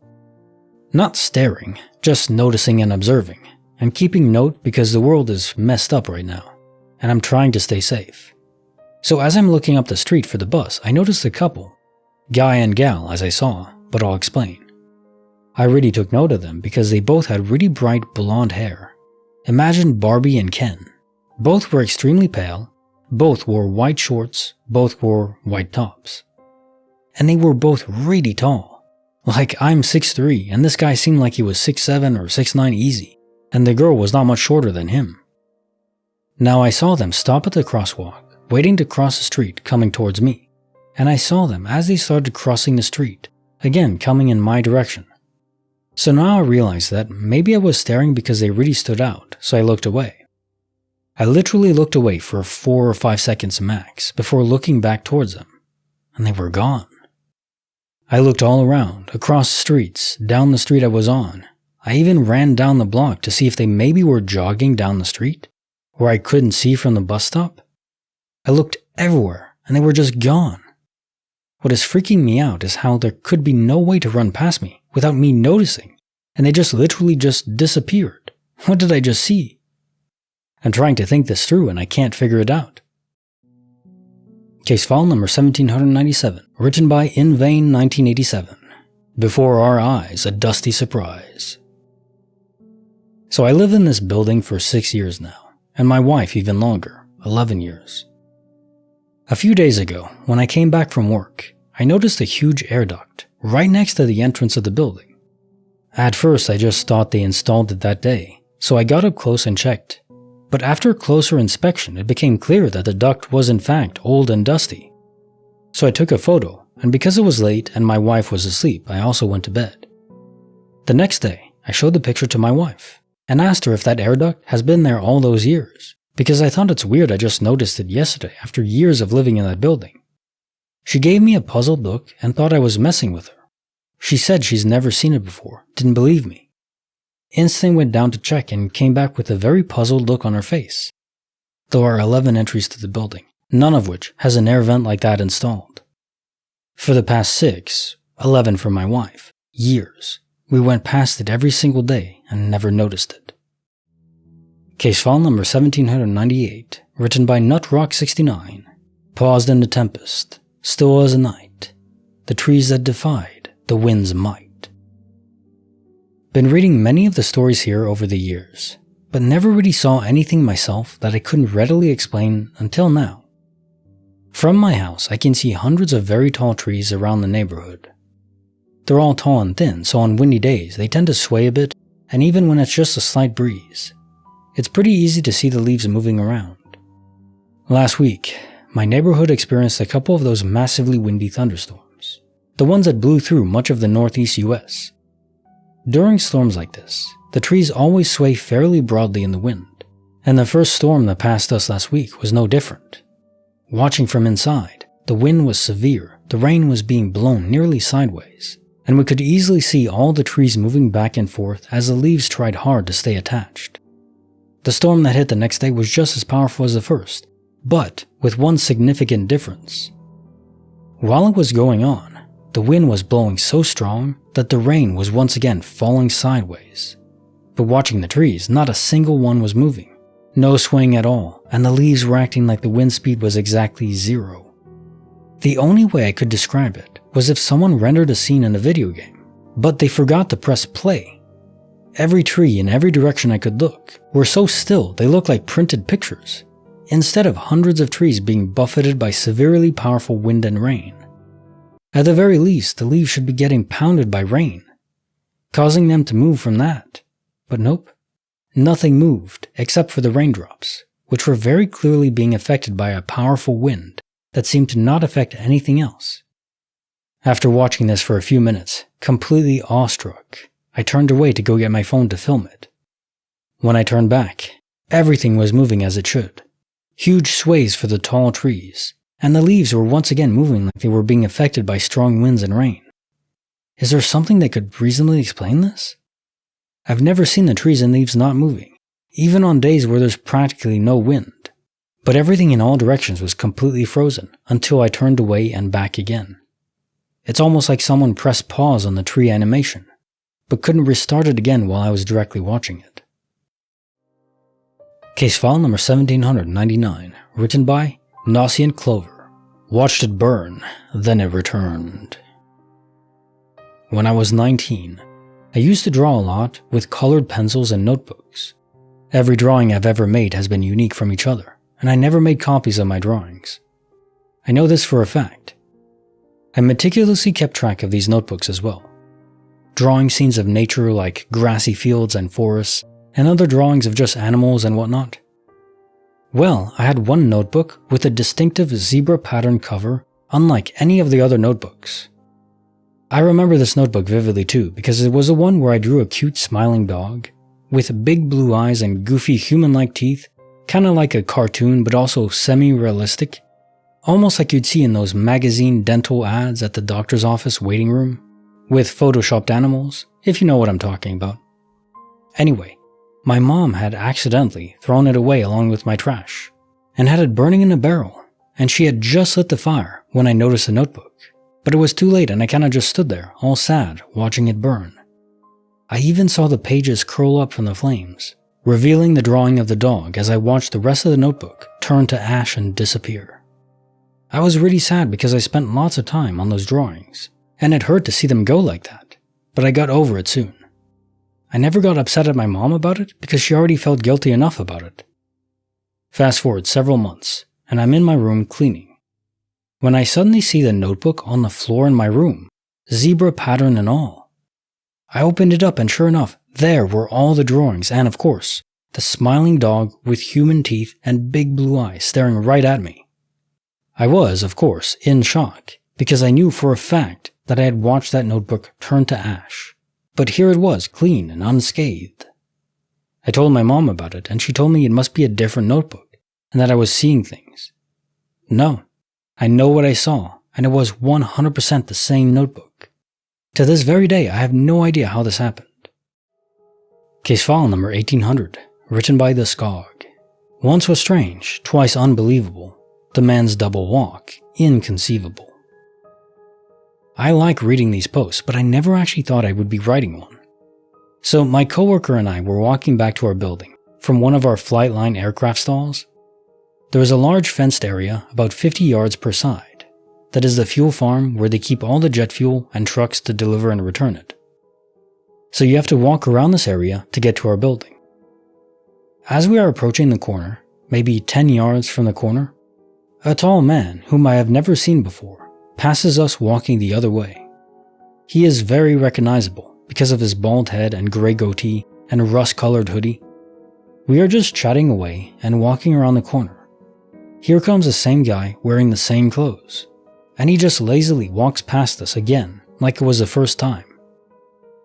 We just stopped and stared at each other as he went around the corner, and we were like, what the hell? No, he doesn't have a twin, and there is no way that guy could have covered over 100 plus yards to come around and get in front of us again. My coworker just looked at me, visibly shaken. She had goosebumps all over her arms, and she said, how do you explain that? I told her I couldn't, and I still can't wrap my head around it, to be honest. We both chatted about it briefly the next day, but I can tell it makes her uncomfortable to even talk about it. So I'm not going to bring it up again with her for a while. Case file number 1801, written by Absolute 00. The Route at Night, replayed by Eerie Light. I've lived in the same place for 20 years now. While I occasionally pull out Google Maps to find my way to a super specific spot I haven't been to, I can generally navigate my way around without using maps of any kind. Tonight, I was on my way home after hanging out with some friends. I largely use landmarks to guide myself home. And the key landmark to this particular route is a gas station in front of a four-way intersection. Approaching from the west, which is where I approach from, turning left at the intersection is pretty much a straight shot home for me, minus a turn about halfway through. I've done this 1,000 times or more, as this was how I got home from high school every day when I was a teenager. I turned left and settled in for the 15 or so minute drive ahead of me. My usual landmark for the turn I mentioned earlier is a couple of streetlights that hang over the road. I drove for about 10 minutes, not seeing the streetlights. I thought it was weird, but just assumed that I had missed them. So I pulled out my phone to get an idea of how far I had overshot it. I inputted my address and Google Maps told me to take the next right to turn into a neighborhood, making a full loop and getting back on the same road heading the opposite direction. I did so, and as I drove back the other way on the main highway, I began to notice some oddly familiar road signs. Street names I swore I had already passed. And hey, wait a minute, didn't I already turn off this road? A pit sank into my stomach as the road ahead became suddenly familiar. A four-way intersection with a gas station in front of it. I was approaching from the west, but that's impossible. The only turn I'd made was to get off this very road, minus the loop to get back on the highway. I looked at the road I had already turned into. Suddenly, it felt much more predatory. Like it was waiting for me to fall back into this trap. I decided to go straight instead, taking the long way home. Case file number 1802, written by Darth Rumble's Buns. The Clock and the Block, my buddy's gas station shock. I lost time and my buddy in a gas station. It was super weird and it freaked the clerk out too. We walked in and went to the bathroom. He left a log. I took a quick pee.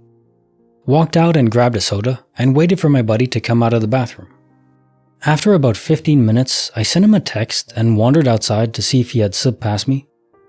He wasn't in the car, so I walked back in and asked the clerk if my buddy had left. He said no, so I went into the bathroom and he wasn't there.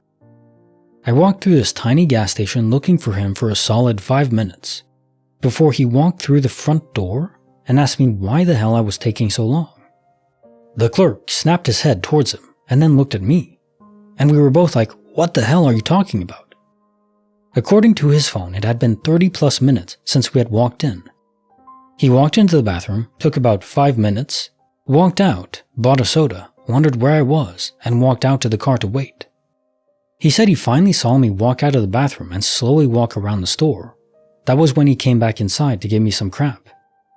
The cashier had never seen him after he walked into the bathroom, but he had a receipt for his drink. I hadn't seen him even though this was like a 500 square foot gas station, and my buddy was confused because the cashier wasn't a girl, even though the cashier was the only one working that night. We straight up yelled at each other to cut the crap and admit to how we pulled off the prank, but neither of us capitulated. So freaking weird. Case file number 1803, written by Get Me My Blade. From white bags to missing tags. This is pretty low stakes, but still bothers me and my mom to this day. When my house got the carpeting redone, every floor surface in the entire house was redone except for the basement. This meant we put a lot of stuff in the basement, including the contents of furniture like shelves and dressers. We put our clothes in garbage bags and put them in the basement until the carpet was done. It's important to mention we never put garbage bags in the basement for any reason, and we specifically knew that all the ones we put down there were filled with clothes. The people redoing the carpet didn't go into the basement and didn't know that stuff was done there. When we brought everything back upstairs, we realized one of the bags was missing. The bag with every single pair of my mom's underwear in it. Just that one bag, gone. We genuinely figured it would turn up in the next few days, then weeks, then months. But eventually the basement floor was redone as well, and we never found it. The obvious possibility is that it was thrown out, but we knew those bags specifically had clothes. We wouldn't have thrown anything away in a white garbage bag during this time, without checking to see if it was really garbage. We even had tags. The other option is, I suppose, that the carpet people went into the basement and stole only that bag, but they had no way to know we stored our clothes in garbage bags downstairs. And they never went into the basement as far as we knew. My mom ended up having to buy all new underwear, literally years of built-up underwear collection, gone. Girls know how it is. You keep the old ones for situations.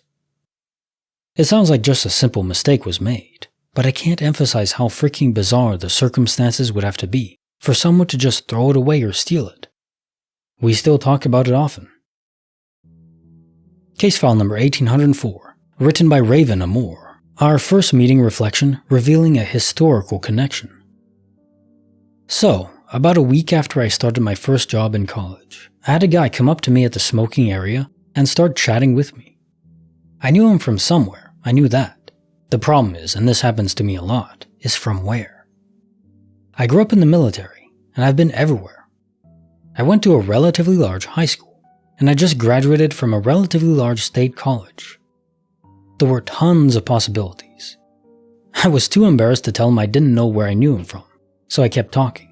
Sure, he'd drop some kind of detail that would make me realize where I knew him from. 5 minutes in, and he looks at me and says, "You don't remember me, do you?" I felt so called out. "You're right, I know we've met before, but I can't remember where. I'm sorry. Where was it again?" He got this absolutely stunned look on his face. "Oh, crap, I was hoping you'd tell me." He'd recognized me standing there in the smoking area, couldn't remember where he knew me from, and struck up a conversation, waiting for me to drop a clue. Except I didn't, because I was doing the exact same thing. So we talked, trying to figure it out. He was 3 years older than me. We went to nearby high schools, except that he'd left to go to the Navy when I moved into the state. We knew some people from each other's school. One of the guys he'd played with was a sort of friend of mine in high school. I'd met a guy in college who'd gone to his junior high, stuff like that. Never at a time in our lives where we were in contact with the person at the same time. What got really creepy was discovering there was a point in our lives where we should have met, but didn't. When I was in kindergarten, I qualified for the district gifted program. I should have started the following year, but my dad had just gotten orders to move a few months after the school year started, so my parents decided to not place me then and just do it when we got to the new state. I would have met him because he was in 4th grade and started the program that year. I met his friends, and we all saw how we all had friends and acquaintances in common. But none of us had this guy in our lives at the same time, and there was no period we could have met up together. This was in 1998. We started dating in 2000. We got married in 2008. We've now been together nearly 25 years, have 2 kids, and still don't know when and where we met the first time, just a second. We have a guess as to where it could have happened. There was a game store that we both frequented about a year prior, and as he's one of those people that will just strike up conversations with strangers, that's where it could have happened, but it's only a guess. Case file 1750. Trail of Disbelief, Where Bridges Deceive. So one thing a lot of these stories have taught me over the years, in mental preparation for becoming a father one day, is give your children the benefit of the doubt. It's like a knife to my soul. Every time I read these stories where parents disbelieve or outright reject the thoughts of their children, put in some effort so they believe that you believe them. That trust has to run both ways. A lot of parents, I think, they only expect it one way. I don't know. Maybe I'll feel differently when I'm a father, but I expect not. Now, the question in this case, in this story, is where would you have been if you crossed that bridge to Terabithia? Now, I make that reference as a quick parallel, but I think it's more than that. I think it's more than your imagination. I think that transcended imagination and crossed into outright creation, or at least perception, perhaps of a different universe, which is relatively common. But then if you cross the bridge, are you stuck in a new universe permanently? Is it like a manifestation of choice? It's like you often see in movies and shows where if you die, you're in a limbo state and you go to this place that is maybe a restaurant, a train station or something, and there's a symbolic gesture you have to make, an act of will, like boarding a train or exiting through one door over the next. Choice is the final variable that even the architect can't account for. Case file 1751. Miracle in the Air. Survivor's Prayer. So I do think this is a quantum immortality story, eventually. The survival of it. But before that, you had a sense of premonition of what was going to happen, a gut feeling.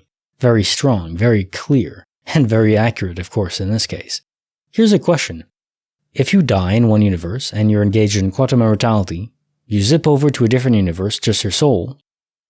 But before in the other universe you were clairvoyant or at least had premonitions, do you retain that ability, that power in the new universe? Does it move with your soul, or is it related to the physical body? Maybe in birth, maybe something happens in your brain. There's slight differences in how it's constructed, how it's built. And because of those differences, they enable different parts of the brain to function together enough to enable premonition and stuff like that. I don't know. Is it tied to the soul or the body? A very interesting question, though. Now time for the quote of the day. Souls don't die. The Iron Giant. Rather fitting, I think, in this case. I watched it, of course, as a kid growing up. And I just found it funny how relatable it is as a movie to the stories I read on this channel. You know, speaking about metaphysical stuff and soul and everything, even though it's not talking about quantum immortality, it is about living on, persisting, even in death. And however you frame that, it's a beautiful thing. Caissons sur file 1752. Unseen hand, the card's command. A spirit probably inhabits your attic or your whole home. Maybe not limited to the attic, but I was thinking of Gambit as a spirit. If you had an obsession with cards, you had superpowers, and then you die, well, you'd probably bring over those cards with you, or at least try to. Maybe that's the case in this situation, where the spirit was trying to bring up cards, and then you were shouting at it, and then it just wanted to like, hey, yeah, I'm here, don't freak out, here's a card, related to what you were talking about, number 4. Maybe if it had been number 5, the number that you had not mentioned that was in the series, well, that could have been even more notable. But still, pretty interesting. Caissons sur file 1753. Sunny Day Twist. Reality dismissed. Yeah, agreed, it's not the sun. Has nothing to do with the sun at all. It's a local server cluster that is failing. And I think server clusters are responsible for different areas of the world that is simulated. Volumes of space, as we would call it. Space-time, in fact. So if an entire cluster goes out, well, for us, we just see it as a blip. In the real world, maybe it could take hours or something to fix, or maybe it is instantaneous. Maybe there is a time relation 1-to-1 between the simulation and the real world. It's just that it's automated. So another server cluster takes over, but there's a split second where we notice that something is wrong because nothing is processing. But yeah, as to it being a small stroke, there's no way. Is there anything in the world that is able to induce a stroke precisely at that time in multiple people at the same time in the same area? I don't think there's anything that can possibly do that, is there? And certainly nothing that was in your environment. And if it was, it would happen again and again, wouldn't it? So no, a simultaneous stroke, there's no way. If it was just you, well, even then I would discount it because of all the stories I've read in the past like this, but you know, I could understand people saying it could be a medical related issue, but in this case, no. If two people have the same exact experience at the same moment, and without telling each other, there's no priming or anything like that, like, oh, this might happen sometime. No. This happened entirely organically to both of you simultaneously. So it really did happen. It's not a hallucination. It's not a stroke. It's the server having a stroke. There you go. Caissons sur file 1754. Destiny's Play. From then to today. So you both have probably the best How We Met story that I've ever read. How I Met Your Mother. Well, I think this surpasses that, even though it's much shorter. Now, is it fate, destiny, something like that? I think it's just a strong link. And when souls are meant to be together, I don't believe there's just one, then those souls can infuse themselves in the environment and pull out information that the other might not be consciously aware of.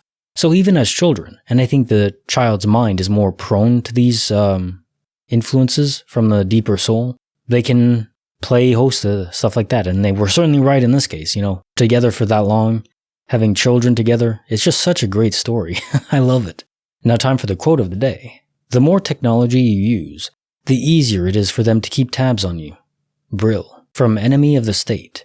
A good classic movie, speaking of the dangers that are especially expressed today with the surveillance apparatus that we have to live under. It's hard to have any privacy these days. But then again, it's the digital world. If you're putting yourself out there, how can you have privacy? Unless you're completely anonymous, maybe it simply is not possible anymore. Kind of a spooky thought. Caissons sur file 1755. Guided in Night by a Stranger's Light. So I think this was your guardian angel choosing his form, but only appearing to you in a mental state. So you were imagining him, but induced by the guardian angel. I don't think there was an actual Asian man wandering the woods in that area that the guardian angel could possess. So I think it was in your mind, through your mind's eye, you could say. And I don't think there was anything nefarious at all about it. It's your guardian angel, just trying to calm your spirits. I think people have this idea of guardian angels as being purely there to protect you from death, but I think it goes much deeper than that. Guardian angels can be there to even comfort your soul if you're particularly scared. Especially I think if there's relevance later on. Maybe if he didn't appear, then the probable future would have been something very different in a negative way. It's hard to say, hard to see all the dominoes that could possibly fall. And again, I don't believe you can ever predict the future. Even the developers or guardian angels can't, but they can probably see possible futures extrapolated.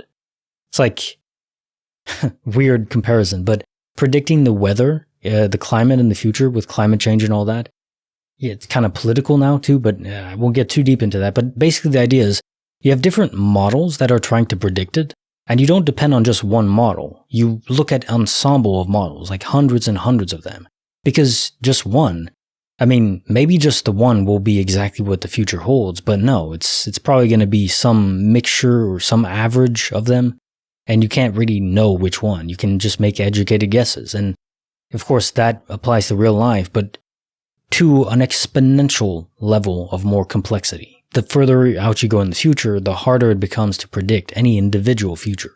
They can just look at averages and say, okay, if I don't help now, probably this wouldn't end well for him or affect someone else even. The things they're considering on the holistic level, probably impossible to even imagine. So, that makes me think, maybe the real world isn't managed by humans, actually. Maybe it's managed by a sort of advanced AI, but not Matrix style, where they're harvesting our energy, which doesn't make sense. It was meant to be our brain capacity, but not nefarious like that, where we're slaves, or like cattle. No, just managed for our pleasurable experience. So maybe it's trying to tailor the experience per what we want out of it. Just spitballing. Okay, so let's file 1756. Disappearing plea. Where could they be? Yes. The disappearing plea to the universe, like, what the hell is going on? Universe, talk to me. Answer me. It's like trying to pray to God, like, give me something here, This isn't normal. Help me out. I'm going crazy. You're not crazy. Relax. It's okay. But it is weird, no matter how normal it is to read.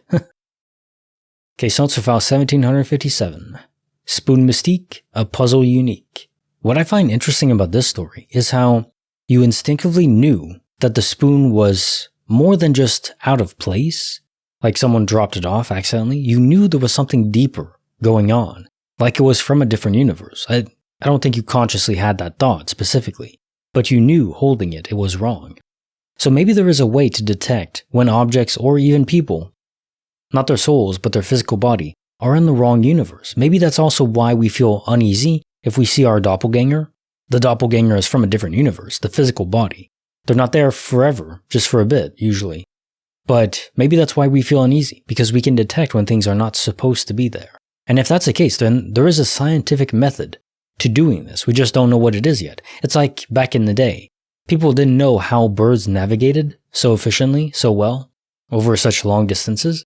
Now we know they use the electromagnetic field of the planet. It was pure mysticism to us. There was no possible way that we could see, that we could measure, to determine how they were doing that. So I think it's similar to this. It's just another layer deeper into science eventually. We'll be able to discover the properties of matter to a greater extent that could show us the differences between objects from different universes, and maybe we're able to detect them now in a way that we don't yet fully understand.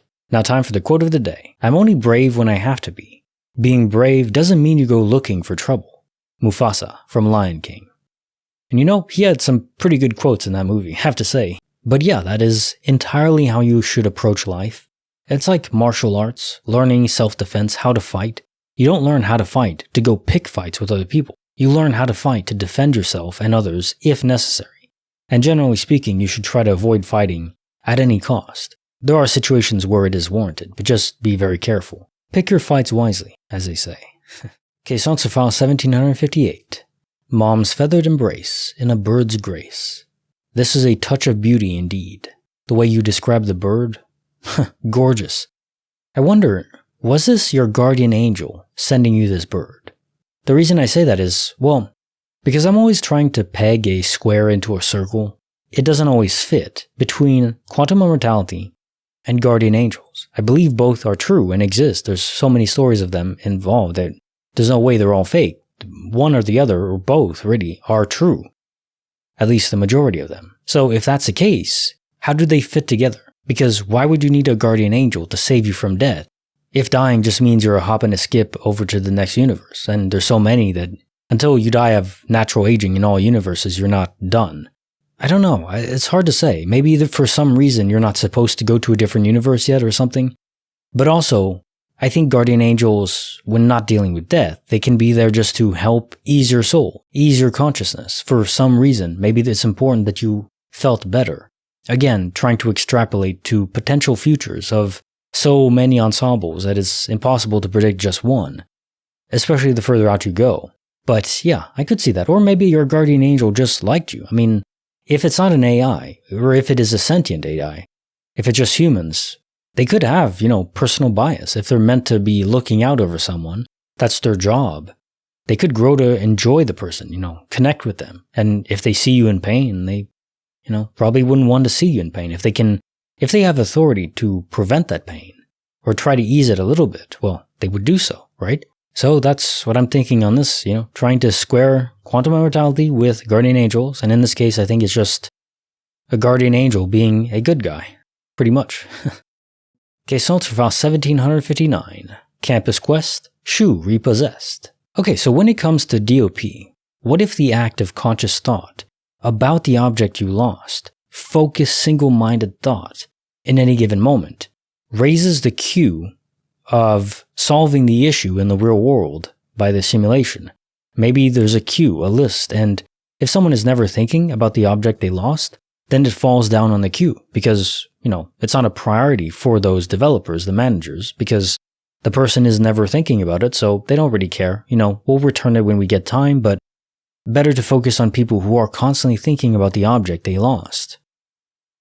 That makes some sense to me, and I'll play with it. I'll start thinking more about the tennis ball I lost, although even then, maybe it's not just how much you're thinking about it. Maybe it's about the importance of it. Losing a shoe is more important because, walking with one shoe is pretty terrible. I don't know. Something like that. Importance of the item weighed in a basket with how much you're thinking about when the item was lost and all that. Yeah, some combination of that probably affects the queue. It's not just first come, first serve. It would explain why some objects come back immediately and some never come back at all. Case answer file 1760. When familiar roads lead to nowhere. Okay, so we have entire server cluster failure, which is where everything seems to blink out of existence, light and sound, for a split second, a second. What if there's server cluster failure, but only on the memory aspect? So everything that's already loaded remains loaded, and that functions perfectly. But the memory can't load in new data. So what if a neighborhood has like a base template that is loaded in when you're approaching it, but the higher detail isn't loaded in until you get very near to it? So because it couldn't load in the data for you correctly into your mind, then the entire neighborhood simply functioned only as a base template until you left, went to the other street, and then came back. And then they had time to fix the issue with the server and everything loaded back in correctly.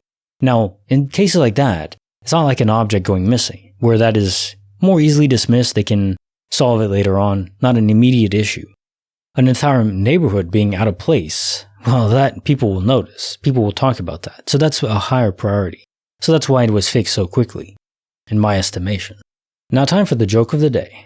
If the person who named walkie-talkies named everything else, stamps would be called licky stickies, defibrillators would be called hearty starties, pregnancy tests would be called maybe baby, lamps would be called lighty brighty.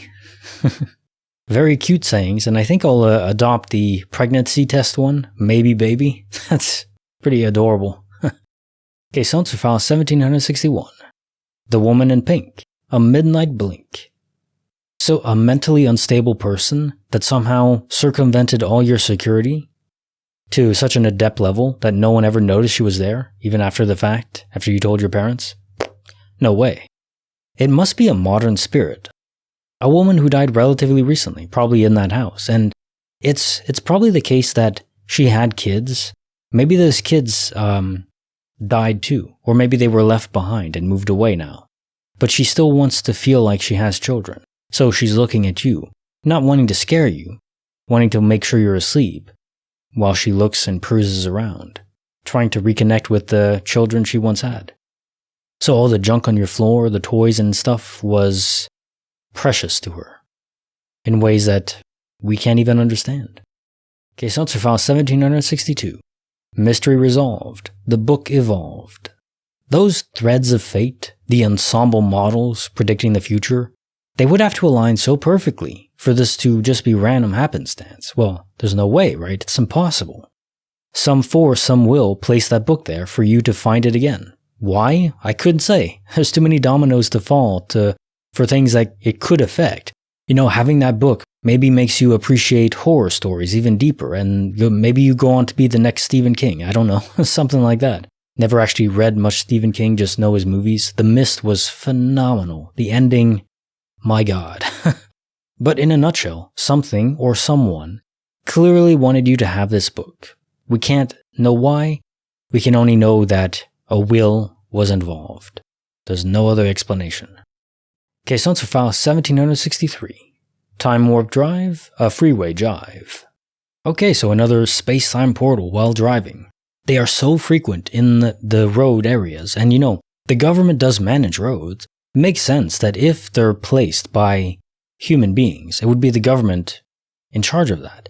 Now why? You know, testing technology, maybe trying to analyze this natural phenomena that they discovered and trying to replicate it, testing it. So far seems okay. Again, maybe some missing 411 cases are actually related to the government testing this technology. People literally are just driving, and then they are materialized inside the Earth or out in space or in some place where, you know, they can't survive, and then they just go missing. Because there's no evidence of these portals. Only if they're unstable is there any visual or auditory indication. Otherwise, they are completely seamless. They blend in. Interesting, actually, when you think about it. If a space-time portal is in front of you, presumably, I mean, no one's reported anything otherwise, you just see what's normally in front of you. It's like trying to design an invisible car. You have to project the image from behind the object to the front. So somehow these portals are projecting the image of what's behind them to the front. So no one is like looking forward and everything is distorted, and they obviously would swerve out of the way most of the time. If these are designed, they're very well designed, enough to even create invisible cars and planes. I don't know how they could possibly do that, but it does appear that that is the case. This brings new light and new impact to the Department of Transportation, the Department of Teleportation. Oh boy. Not time for the joke of the day. If the USA is so great, then why did someone make a USB? The next version, USA 2.0. Good at data transfer. That's something. Case answer file 1764. Twice the towns, double the rounds. A time ripple event, or a alternate universe happenstance. So you're on the same bus, but you're seeing as it is in a different universe, but only temporary. It's always temporary with these sightseeings from different universes. It's strange. It's almost like you're inputting a coin into an arcade, and you get a limited amount of time to use. Of course, you're not aware of putting in the coin. What the catalyst is very unclear. Maybe it's environment mixed with specific people's brains, because this does not happen to everyone, at least as far as we know. Maybe it's more common than we think, but again, realize that other universes are usually very similar to our own. So maybe we're constantly seeing through the looking glass, but we just aren't aware, because it zips back and forth really fast, and in those moments we're in a different universe, or seeing a different one. Nothing's different. Everything is as we expect, so we never realize. I don't think it could be a space-time portal because the people were back on the bus, so this would be like a time loop if it was time-related and not universe-related. Case notes are found 1765, cheese sticks and berry tricks. Okay, this sounds more like a time ripple, a time loop, but localized purely for those berries. And I think these space-time ripples or errors can be associated with the item itself, so it's less of a disturbance in space-time and more of a disturbance with the item that had to be reloaded back in time or back in its position where it was before.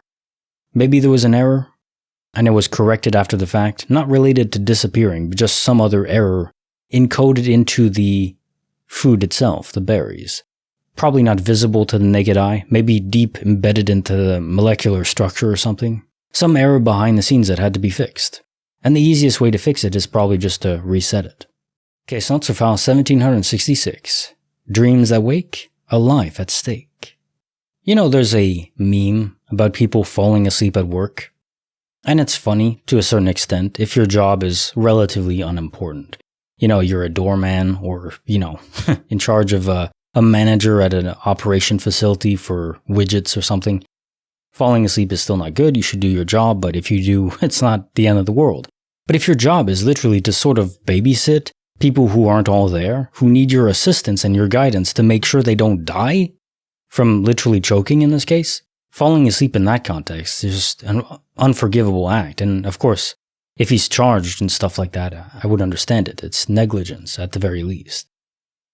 But yeah, what did wake you up? Was it the guardian angel of the man that was going to die if you hadn't have woken up? I could see that being the case. Maybe your subconscious, though, at work, somehow picking up the signs that this man was going to act and the other attendant was going to fall asleep somehow. How you would know that, it's very difficult to say. Your subconscious would have to have access to future information for that to make any sense. So my guess is it's really just a guardian angel at play. And really, that's still incredible, isn't it? But your last line, that you got nothing for it, you saved a human being's life. That is a reward enough, I think. Although I understand your frustration, especially being accused of murder. That's wild. Now time for the quote of the day. I would rather be exposed to the inconveniences attending too much liberty than to those attending too small a degree of it. Thomas Jefferson. And we could cover specific scenarios where a lot of liberty does have issues. There's no perfect system, let's just start there, and then work our way up from that. And what do you do if there's no perfect system? Well, in my view is each individual should be sovereign to themselves, that's all. No one else has a right to rule over you against your will. I think that's a pretty basic point, and if we adopted it, well, the world would be very different, but it's hard to convince people of that, because we're fearful. Fearful of what other people who disregard that kind of thinking would do to us. So we sacrifice liberty for protection and security and order and stability and a host of other things. But I don't think it's for the better, not in the long term. Case notes are file 1767. Law, Love, and the Sixth Sense Shove. So that is a 2000 sentence, if I ever heard one. And man, I actually miss Blockbuster. Does anyone miss that vibe of just going out into town and picking up a movie for the night, and there was an atmosphere to it, an energetic crackle? Convenience of streaming anything you want. That's convenient, but you're missing some little magic that it's hard to even describe. I don't know. But as to the glitch, there is no possible way that DVD was there just randomly. I mean, it's possible, but let's just discount that as so improbable it doesn't even matter. It's technically possible for the Eiffel Tower to spawn from the baseline of quantum foam. But that doesn't mean that if it happens, we should accept that as the explanation, because it's so unlikely. Something else happened. Now, did you place it there via your own mind, just thinking so hard about it? I don't think we're able to manifest new matter into the universe, but we might be able to pull it into us, almost like in Harry Potter with Accio. You're not specifically saying a magic spell, but you're commanding the universe to bring you what you want, what you're hyper-focused on. I think especially true if something disappears and you want it back, but that's more of the manager level, where people are fixing errors and you're thinking about it, so it's more important. But in the case of just items that haven't disappeared, they're of natural to that universe, you can still call them to you. But obviously it's more complicated than that because plenty of people are thinking all the time about money, and of course it doesn't just fall in their lap, most of the time. So what the other element is, I'm not sure. Maybe it's only specific minds that have that trait that enable it to essentially leash what they want to them. My guess is this has happened to you in other ways throughout your life. Case notes for file 1768. Terrifying night, guarded by mom's saving light. Like I've said many times on this channel, I think the scariest stories are not related to supernatural monsters or ghosts or anything like that. It's just human beings. Some of us, a very small percentage, something is broken in their mind. But the good news is, there are forces that are looking out for us, in various forms. Maybe it was just your mom having an inner sense of where you were, even though you had moved relatively far away. Even though it's not the most mysterious story ever, I think it's incredible, nevertheless. And I'm glad you're both okay. Case notes for file 1769. Whisk and Whimsy, the Hallway Mystery. So was this a soul bounce event? I guess I'll label it that. Where someone is awake, conscious, in one area, and their soul is also awake and conscious in a different area. Now which version of him was he consciously aware of? Probably the original body. But honestly, I don't know. When someone projects their soul out, are they projecting their entire soul, or more like a copy of it, a projection, a Control-C, Control-V, copy and paste?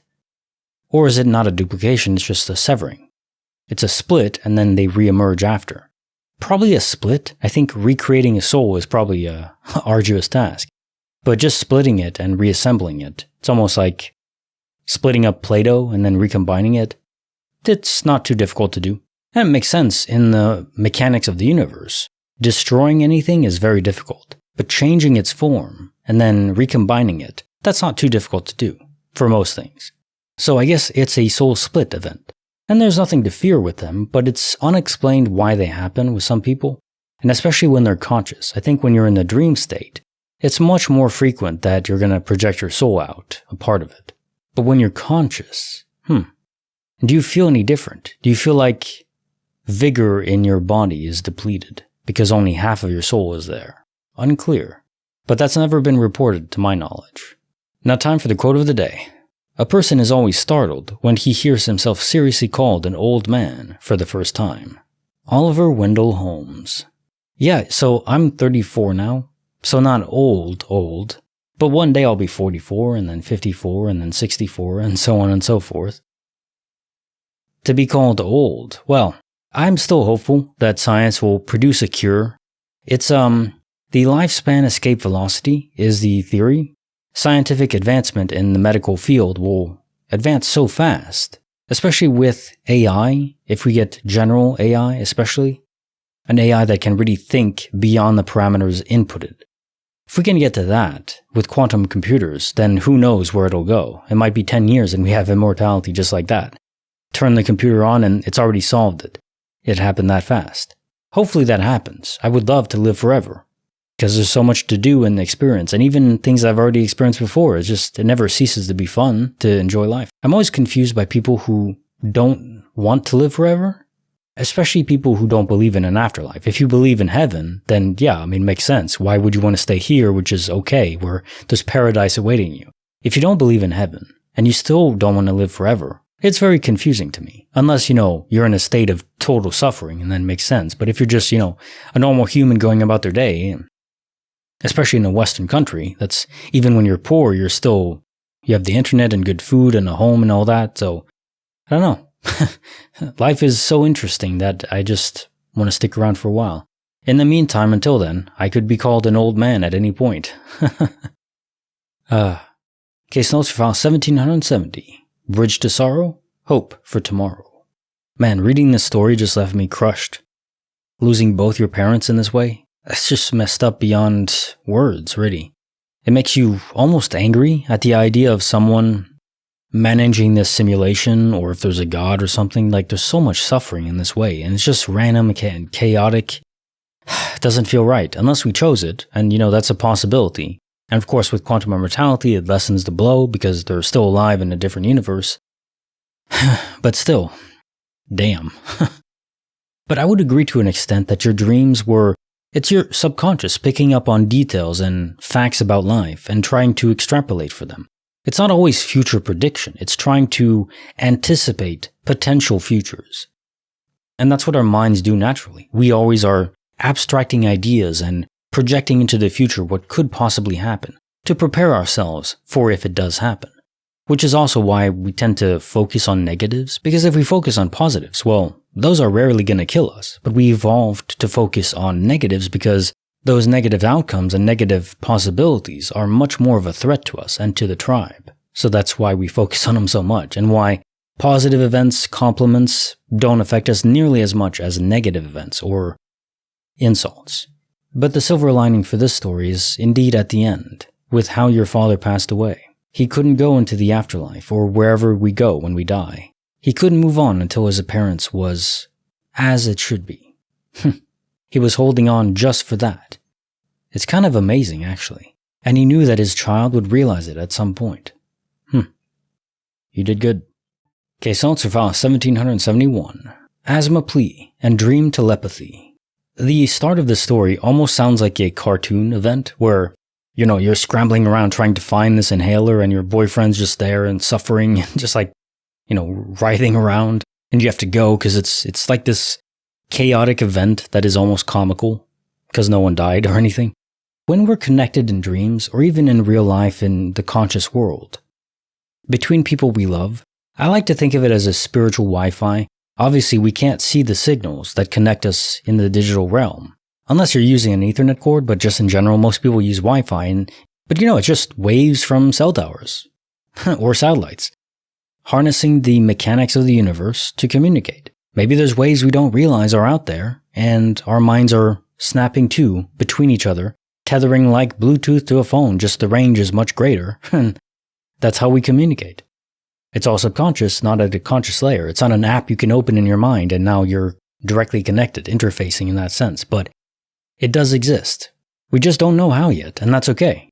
If you went back 300 years and showed people a phone and somehow had a cell tower as well, to show that it was working, well, they would have no idea how the hell you're doing that, because they didn't understand radio waves yet, or any sort of wave. So again, it's probably a very real, scientifically testable system, or mechanic, or law of the universe that we just haven't discovered yet.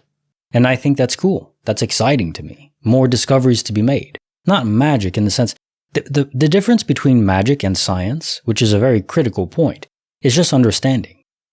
Well, there's one difference. If it's real magic, then there's no actual fundamental root to it. That is to say, if magic is orderly and structured, and you can explain it, and it's repeatable, then it's just science that we don't understand yet. At the fundamental level, you could say that magnetism is magic, because we can't actually explain exactly why the force of magnetism exists, it just does. At the fundamental level, there is just because that's how it works. And that's the same thing for magic, in magical universes. As long as it's orderly and structured, you can just label it as science. It's just you don't understand exactly how it works at the fundamental level yet. But we'll get there, eventually. It might take centuries or millennia, who knows. As the great Mulder always said, the truth is out there. Now time for the quote of the day. Normal is getting dressed in clothes that you buy for work and driving through traffic in a car that you are still paying for. In order to get to the job, you need to pay for the clothes and the car, and the house you leave vacant all day so you can afford to live in it. Ellen Goodman. Yeah, I think George Carlin had a bit about this too, but it's basically, don't focus too much on the material world because you're a slave to it otherwise. You spend your entire life working so hard just to go back home for a few hours and then go back and do it all over again. If you don't enjoy it, it's not a great life. And I mean, I get it. It's hard to shift out of that when society is structured around it. But you can do it. You can buy land, build a small home, try to just, over time, have that little slice that is minimalism, and you can still be connected to the world now because of Starlink and satellites and solar panels and generators and batteries and propane and wood fire and all that. You can live a great life without being dependent on anyone else or dependent on a job that you hate. So you can be off grid and still go to work, but then you just have this option not to be there. You're not doing it just because you're supposed to. It's okay to think outside of the box. especially if the box inside is rather boring or depressing. Yeah. Leave the depressing box. Find a better one. Like the video, subscribe, hit the ball. Hit the ball. Okay. Caissons are found 1772. The winter wait at Serendipity's Gate. So I think you met a player that you knew in a past iteration of the game.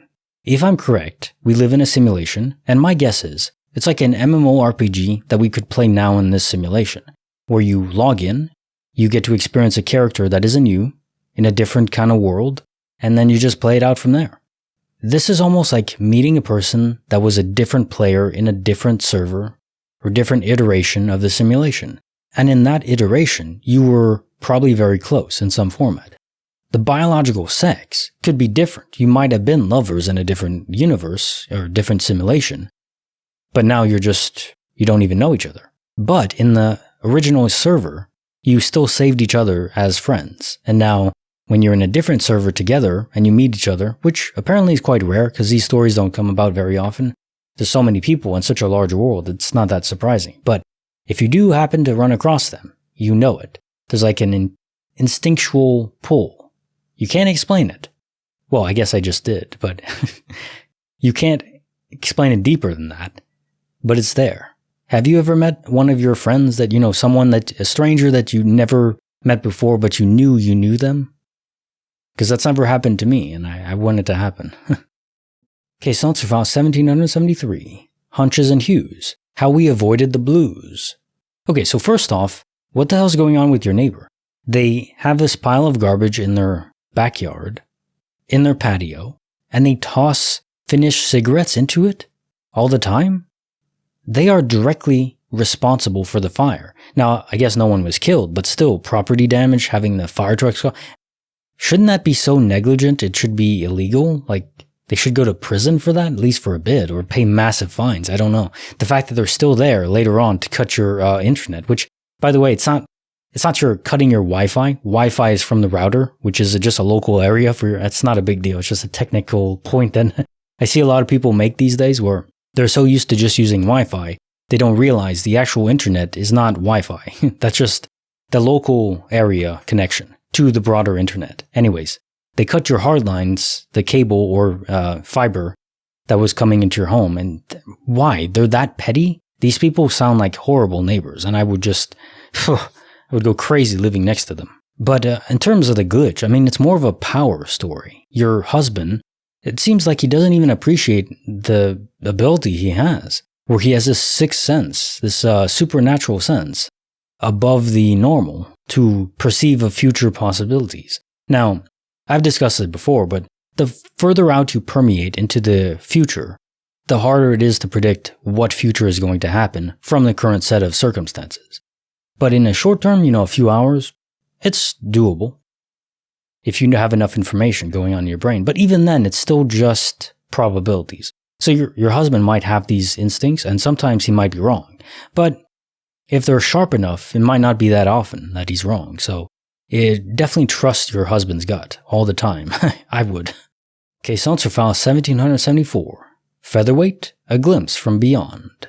Okay, now this one is spooky. And I don't have a really good explanation for it. Could there have been a spirit nearby that saw this seance and just decided to, well, not prank you, but just participate in what you were expecting to have happen? Maybe? Can spirits levitate that way or take a lot of weight off of a person so they can hold themselves with just a few fingers? I mean, maybe? But that doesn't really fit. I don't think that's the case, but I don't know. I mean, was it her mind somehow creating an anti-gravity field beneath herself somehow? I don't know. This one has me stumped, and it's those games like Bloody Mary, saying it in front of a mirror. I know nothing would come of it, logically, but I'm still never gonna do it, I've seen the Supernatural episode, and I'm good. Call it a day. Now time for the joke of the day. Oh, this one's topical. Okay. Why did Donald Trump take a bullet to the ear? Because he didn't react when the Secret Service yelled, "Donald, duck!" Oh, man. Yup. Caissons are found 1775. In the dark of night. something wasn't right. Okay, so the vibe of this story was spooky as well. A lot of spooky stories these times, leading up soon into Halloween. Ooh, can't wait. Makes you wonder, did you just randomly, for one time, sleepwalk? And that's all this was? You were kind of lucid dreaming and then sleptwalked into your bed? I think it's more than that. I think the fact you couldn't remember the conversation is very interesting. It's almost like some entity was trying to communicate with you in that void of sleep. So I think when you were talking to this person that wasn't really there, not your roommate, I think in that moment you were asleep and they were communicating with you. And after they were done, they guided you back. So it wasn't a sleepwalk event where it's just a natural phenomena from your mind. I think this was an intervention of some kind, but you couldn't remember what they said. I don't think it's a guardian angel event. You know what? Maybe this is interesting. What if other people's guardian angels can sometimes try to communicate with us, but unless they can only clearly communicate with people they are assigned to. If they're going out of the way to help other people or inform them or tell them something they're not supposed to know, maybe that's against the rules and it's very hard to do. That's just pure speculation. I have no idea. Maybe this was just a sleepwalking event and, lucid dreaming. But I don't know. Is that common to sleepwalk one single time and never again? I don't think it is, but maybe it's not impossible. So we'll chalk this up as unclear, but unclear and extremely scary. Case notes for file 1776. Reflections blur and faces stir. Yeah, so there is a condition where people are not able to distinguish between faces. I forgot the name of it, but it's pretty rare, but it does exist and it's well known. But I don't think this could be it. It doesn't sound like any medical condition I've known of because, well, first off, this never happens to you if it's mirrors in public, reflections in public. It's only when you're alone. It's almost like when you're alone, the server cluster is not interfacing with your mind properly. It's almost like there's a disconnect or not enough processing power allocated to your mind. How I think the simulation works is there's a server cluster, processing information, but all the visual parameters, that's our brain interpreting it. It's like our brain is a graphics card. And maybe sometimes there's errors in our brain or the input information. But in this case, because it's only happening to you, I think it's an interface connection error or maybe a part of your brain in the real world, which, if I had to guess, I think our brains in the simulation are more or less, reconstructions of brains in the real world. I think that makes sense. Could be wrong. Could be that brains are entirely different in the real world. But if I had to guess, I think they're similar. Just from the complexity of it, I think it'd be easier to model that complexity into the game instead of trying to recreate it from scratch, because it's just so freaking complicated. The whole human body is, similar. It's almost like the God saying that we're made in his image. Maybe we are actually made in his image, but it's really just us in the real world, if that makes sense. And I think it's even more evidence that the pictures and images of stuff look normal. So it's like a delay in your processing of information in the moment, but the server itself is doing fine. It's an interface problem. Hell, it could be whatever connection, we're jacked into, like in the Matrix, they jack into the back of your skull, which is, I do not want to imagine that. That's, imagine how that feels. Ugh. Probably a connection issue is my guess. I wonder if they can detect that in the real world. Probably. And if so, they'll fix it eventually, but maybe they can't fix it while you're actively playing, so it'll only be when you jump back in the next time that the connection is fixed. So this time you'll just have to deal with sometimes having blurred reflections when you're alone. When you're not alone, I guess they fix it by just having enough processing input. The connection is faulty, but you pump enough juice into it and it fixes itself, something like that. Curious. Now time for the joke of the day. I got fired from Pepsi after working there for 20 years. See, the problem is I tested positive for Coke. Betrayer! Case notes for file 1777. The burlesque glance. An eldritch dance. Were you seeing your sister in a different parallel universe? The curious aspect is seeing whoever this girl was, perhaps not your sister, was through her window each time, and in her room each time. So is it proximity to a specific location that enables us to see into different universes without physically being there? I don't think your soul traveled to a different universe either. You were sightseeing in a different universe, one that is just as real as this one. Remember, they're all real in the colloquial sense of the word. But I think in terms of seeing to those places, it requires a certain spot in space-time relative to the other matter here. But it's not the same space-time coordinates because the planet is moving, the galaxy is moving, the sun is rotating around the galaxy, and so on. So we're never in the same exact coordinate of space-time. So it's not space-time itself. It's perhaps the proximity to all your sister's stuff, her room itself, that enabled you to see into a version of her that wasn't in this universe. Latching onto her essence that was tethered with the room and all the objects in it, because she's always there, is what enabled it. That's my speculation on that. Space-time portals are very different though, and I'm not sure how that correlates exactly with space-time coordinates. I think they have to be bound by Earth's gravity for that to make any sense. So it's sort of like pulling space with itself. Very confusing given that gravity is literally just the curving of space-time, so that's a bit more advanced than I can go into right now. Anyways, I don't think fear was necessary. There's no malicious intent from this other version of your sister. Or it could even be, in that universe, it was a different sister entirely. That'd be interesting. Case notes, file 1778. Memories twisted, truths unlisted. Well, +1 for mentioning The Expanse, the best sci-fi show ever made. Condensed. You still have your Star Treks and Stargates, and those are awesome, but they're very spread out, with little nuggets of brilliance mixed into them. Very different kind of show where The Expanse is just amazing from start to finish, in my opinion. But yes, the quote is true. The more you think about a memory, the more easy it is to access, but the more you deform it. It's like breaking down a sandcastle and then reforming it. Every single time you go back to look for it, you might have the path traced on the beach to where it is, so it's easier to find, but every time it's slightly different. And then you're always referencing from the last time to recreate it, so those memories are reinforced, and they feel real. That's the craziest part about it. You're so convinced that that memory is accurate and what really happened, but it's your brain playing tricks on you. That said, the memories you're discussing here, it's not just a detail being wrong, it's an entire sequence of events over minutes that never happened. That's beyond what I think is just memory incongruities. I think this probably was a memory seeping. I think this probably really did happen in a different universe, just not in this one, but the memories switched over.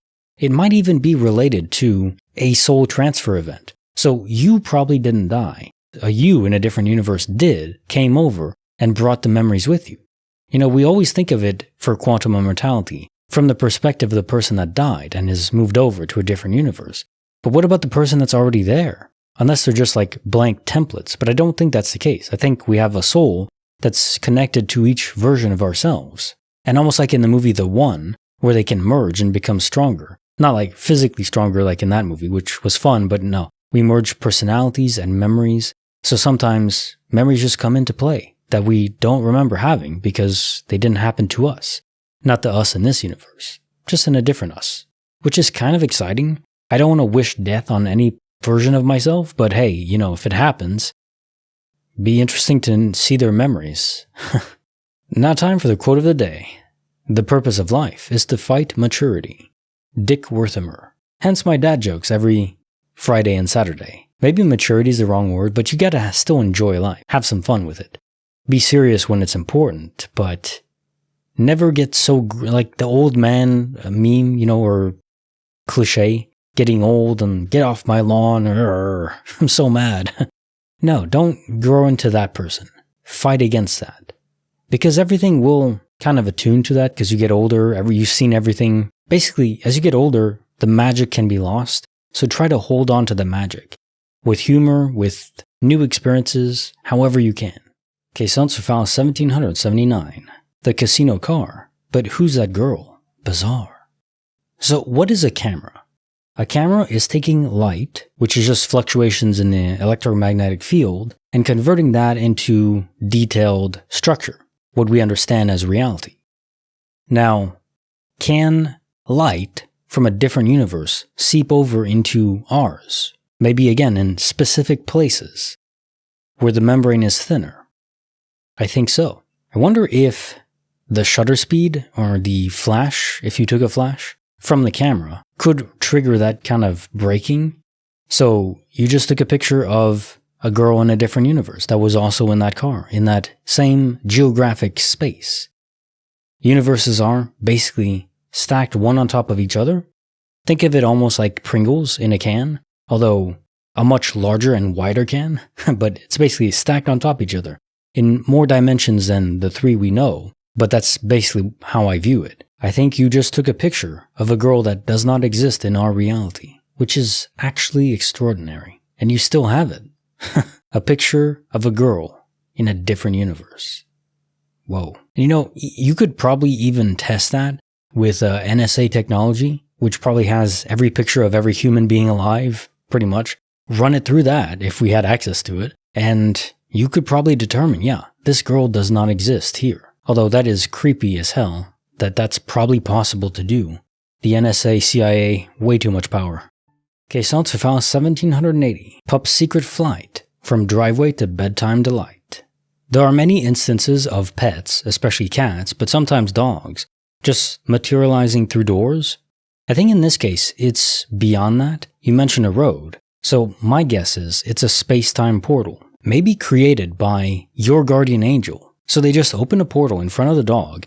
Maybe it's easier to do this on roads, which is why they're so frequently found on roads. I don't know, that's kind of weird, but maybe there's a hard-coded rule for the simulation. I don't know. But moving on, I think a space-time portal opened up for this dog, and they just zipped him right into bed. They just connected one end to the bed from the road. So he just walked on in. So from his perspective, he's like, okay, I'm in bed now. Yay. If only that could happen every single time. Every dog owner would be much happier. I could let Ben out when he needs to go, just open a space-time portal on the door. I have to keep my door closed to not let the light in because I'm a vampire. So he zips outside, pees, does his business, and then can come back in without barking. Fantastic. Where do I buy this portal gun?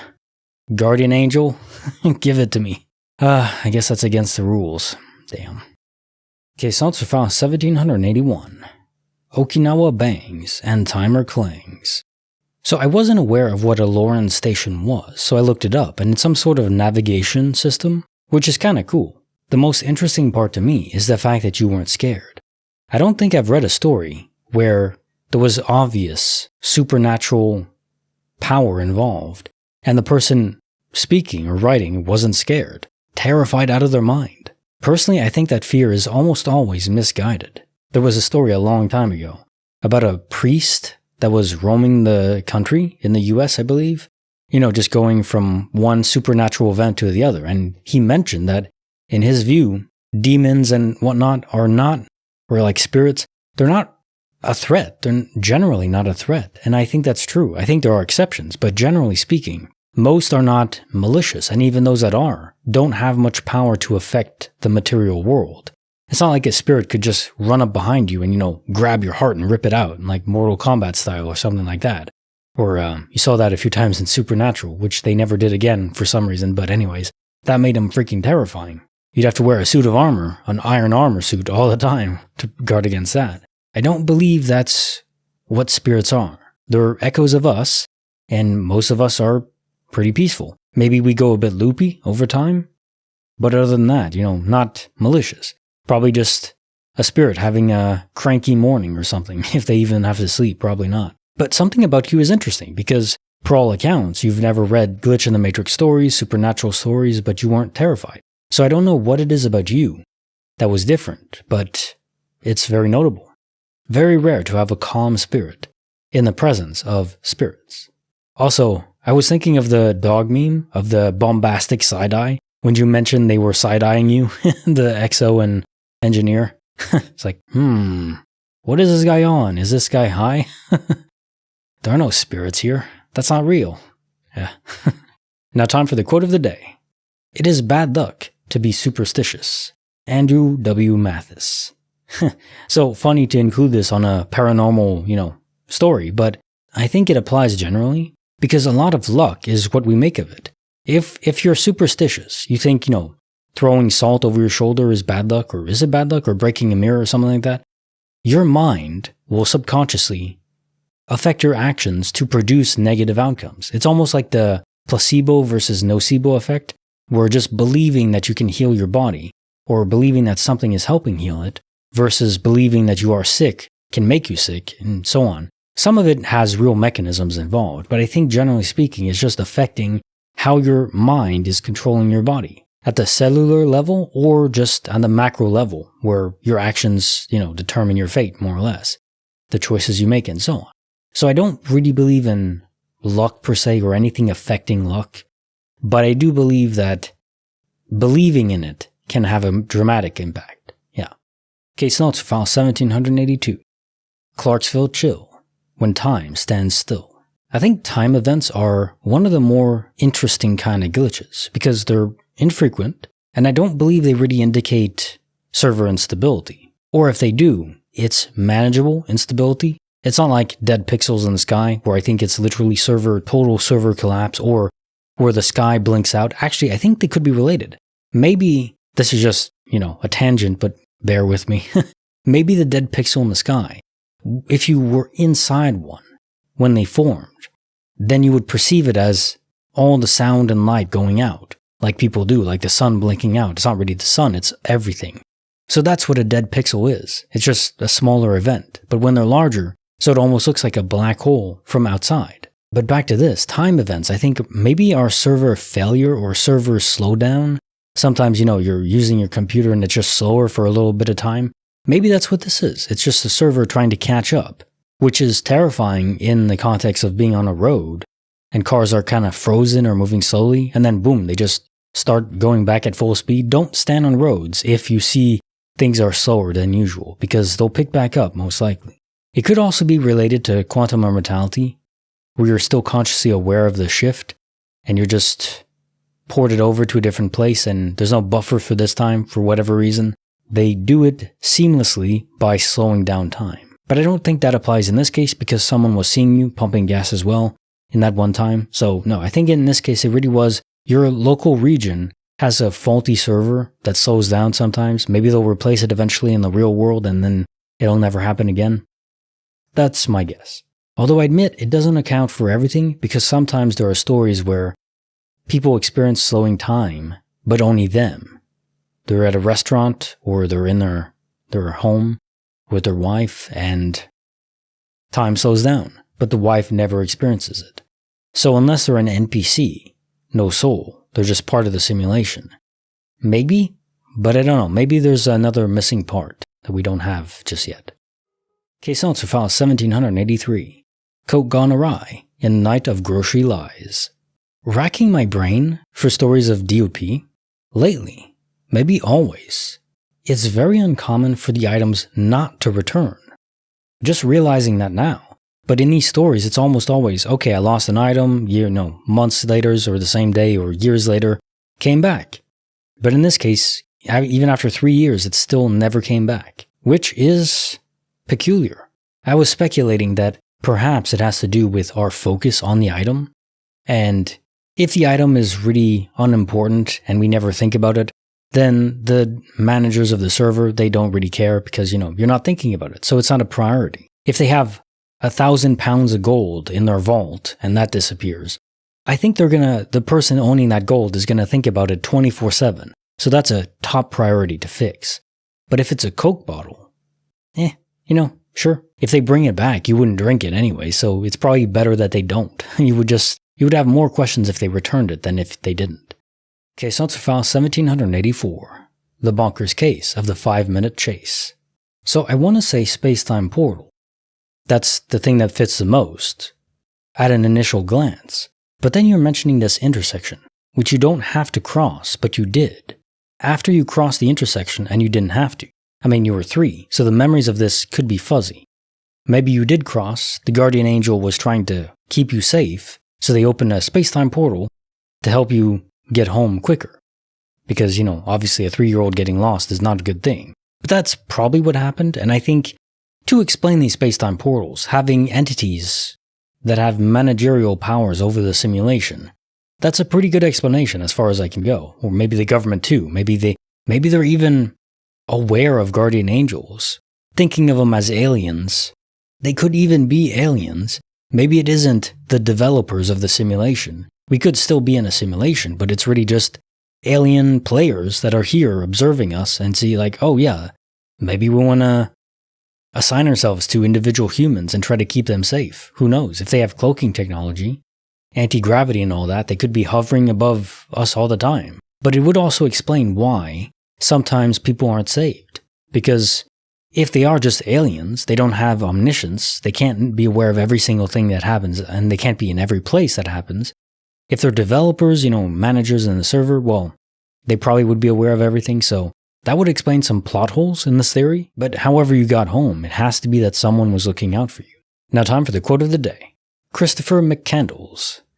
Rather than love, than money, than faith, than fame, than fairness, give me truth. Yeah. Truth is, it's a kind of currency, you could think of it as, or reputation, where if you're always truthful, well, barring some white lies. Am I fat? No, honey, you're not fat at all, etc., etc. Important truths, let's say that. Truths that really matter. If you're not one to stretch the truth or commit fraud or lie, just be honest about the situation. Never trying to up yourself beyond your station, beyond what's happening. Artificially, people will gravitate towards people like that because they're kind of rare. I think most people do lie to some extent to benefit themselves. And, often for normal people, it's nothing major. But still, if you have a really, really deeply, almost perversely honest person, you want to be around them because they're reliable, they're trustworthy, there's stability in them.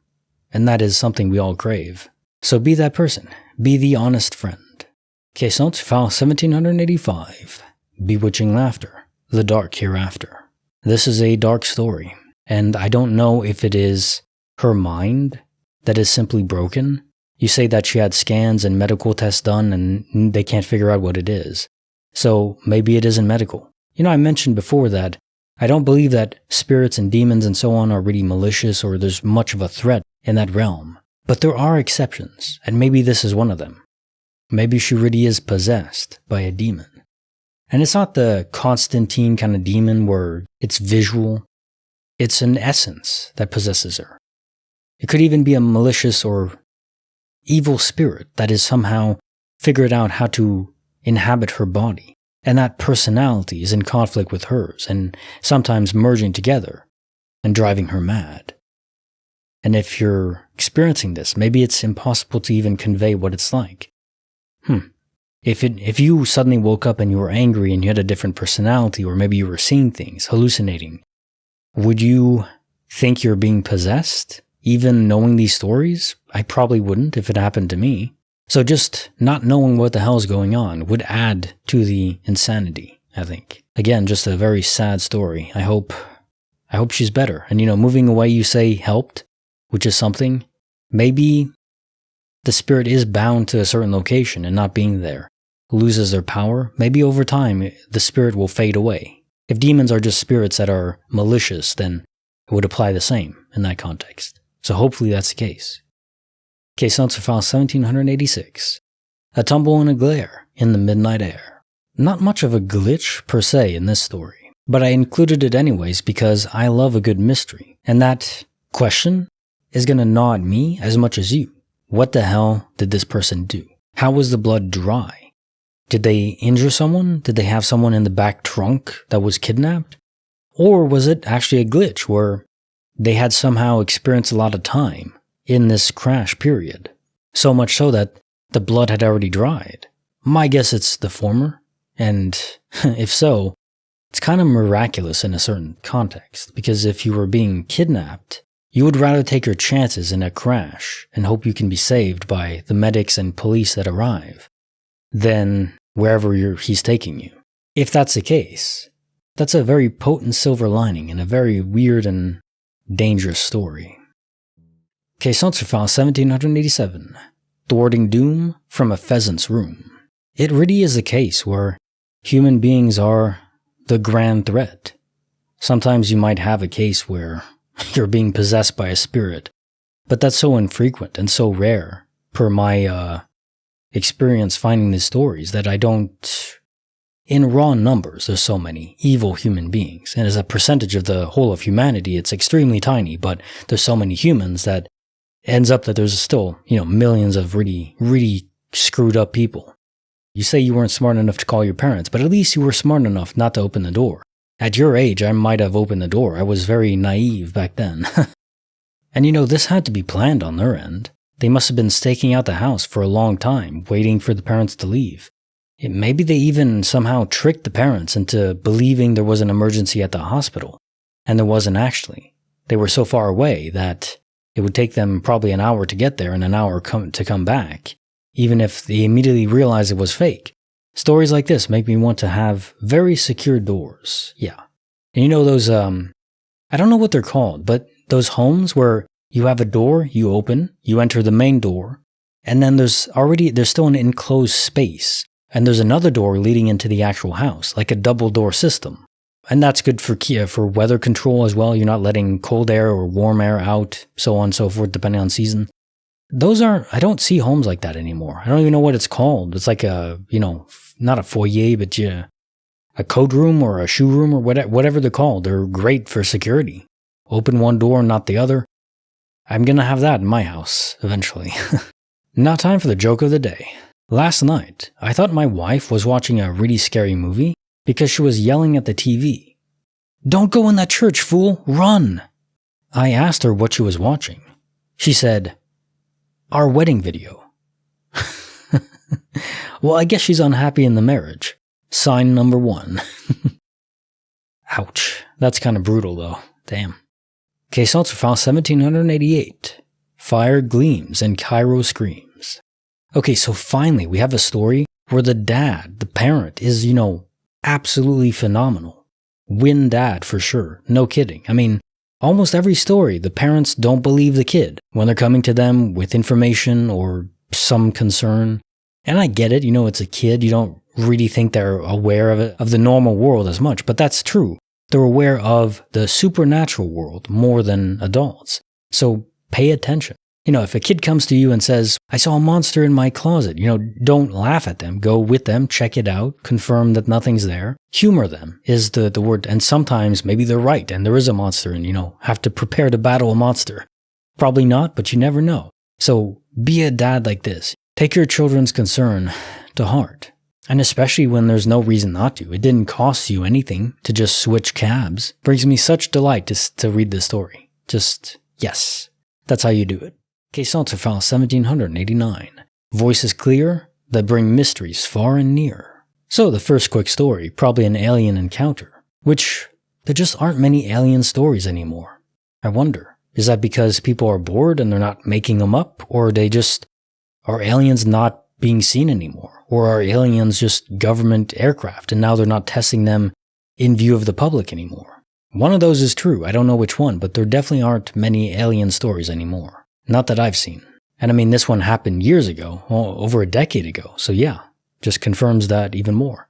And the second story, I guess, could be a guardian angel event, just a minor one. Someone's looking out for you and they want you to not have hearing problems because I hate the sound of alarms. Cover your ears. That's something that I would say if I was a guardian angel looking over someone. Sure, protect their hearing. Yeah. If you go to concerts, by the way, wear hearing protection because you're going to lose your hearing. It's so damn loud. I never liked loud noises. Fireworks are beautiful, but I always covered my ears. Very sensitive hearing. Case also file 1790. To hatch a beef fright, you don't whistle here at night. That is a deeply gut-wrenching line. You go somewhere and someone says, "Be very quiet." There's danger afoot. Maybe just wild animals, but still. Ooh. What you described is almost like a Slender Man kind of story, or there were stories where, on mountains especially, there's often fog accompanying some sort of monster. There's so many different versions of them, it's probably one entity that can manipulate how people perceive it while still being very strong, as evidence to the damage of your car. But it didn't actually harm you, where in my view it probably could have. So I think it was scaring you off more than trying to, eat your soul or something. Which is definitely preferable. Now time for the joke of the day. I saw a woman drop her purse in the high street this morning, so I quickly followed her. As I was just about to tap her on the shoulder, she started running for a bus. So I ran after her shouting, "You dropped your purse! You dropped your purse!" She didn't hear me and proceeded to get onto the bus. So I got onto the bus too. As I walked to the back of the bus, I breathlessly said, "You dropped your purse on the ground outside McDonald's." "Thank you so much," she said. "Where is it?" "I just told you. It's on the ground outside McDonald's." Well, hey, at least he told her, could have brought it with you, but hey, conveying information is something. Oh man. Case answer file 1791. A trick or just pure luck? My rent got paid by a divine buck. As an agnostic myself, if it's God or a simulation, a developer or manager in the overworld, looking down at you and thinking, yeah, this guy could use some help, so let's help him. To what degree are they allowed to help? If someone asks for money, can they just give it? Can they arrange the pieces so someone else paid it, but it all makes sense? Maybe some friend from way back heard your plea and then was compelled to act. There is charity in the world. The way guardian angels work, or the managers.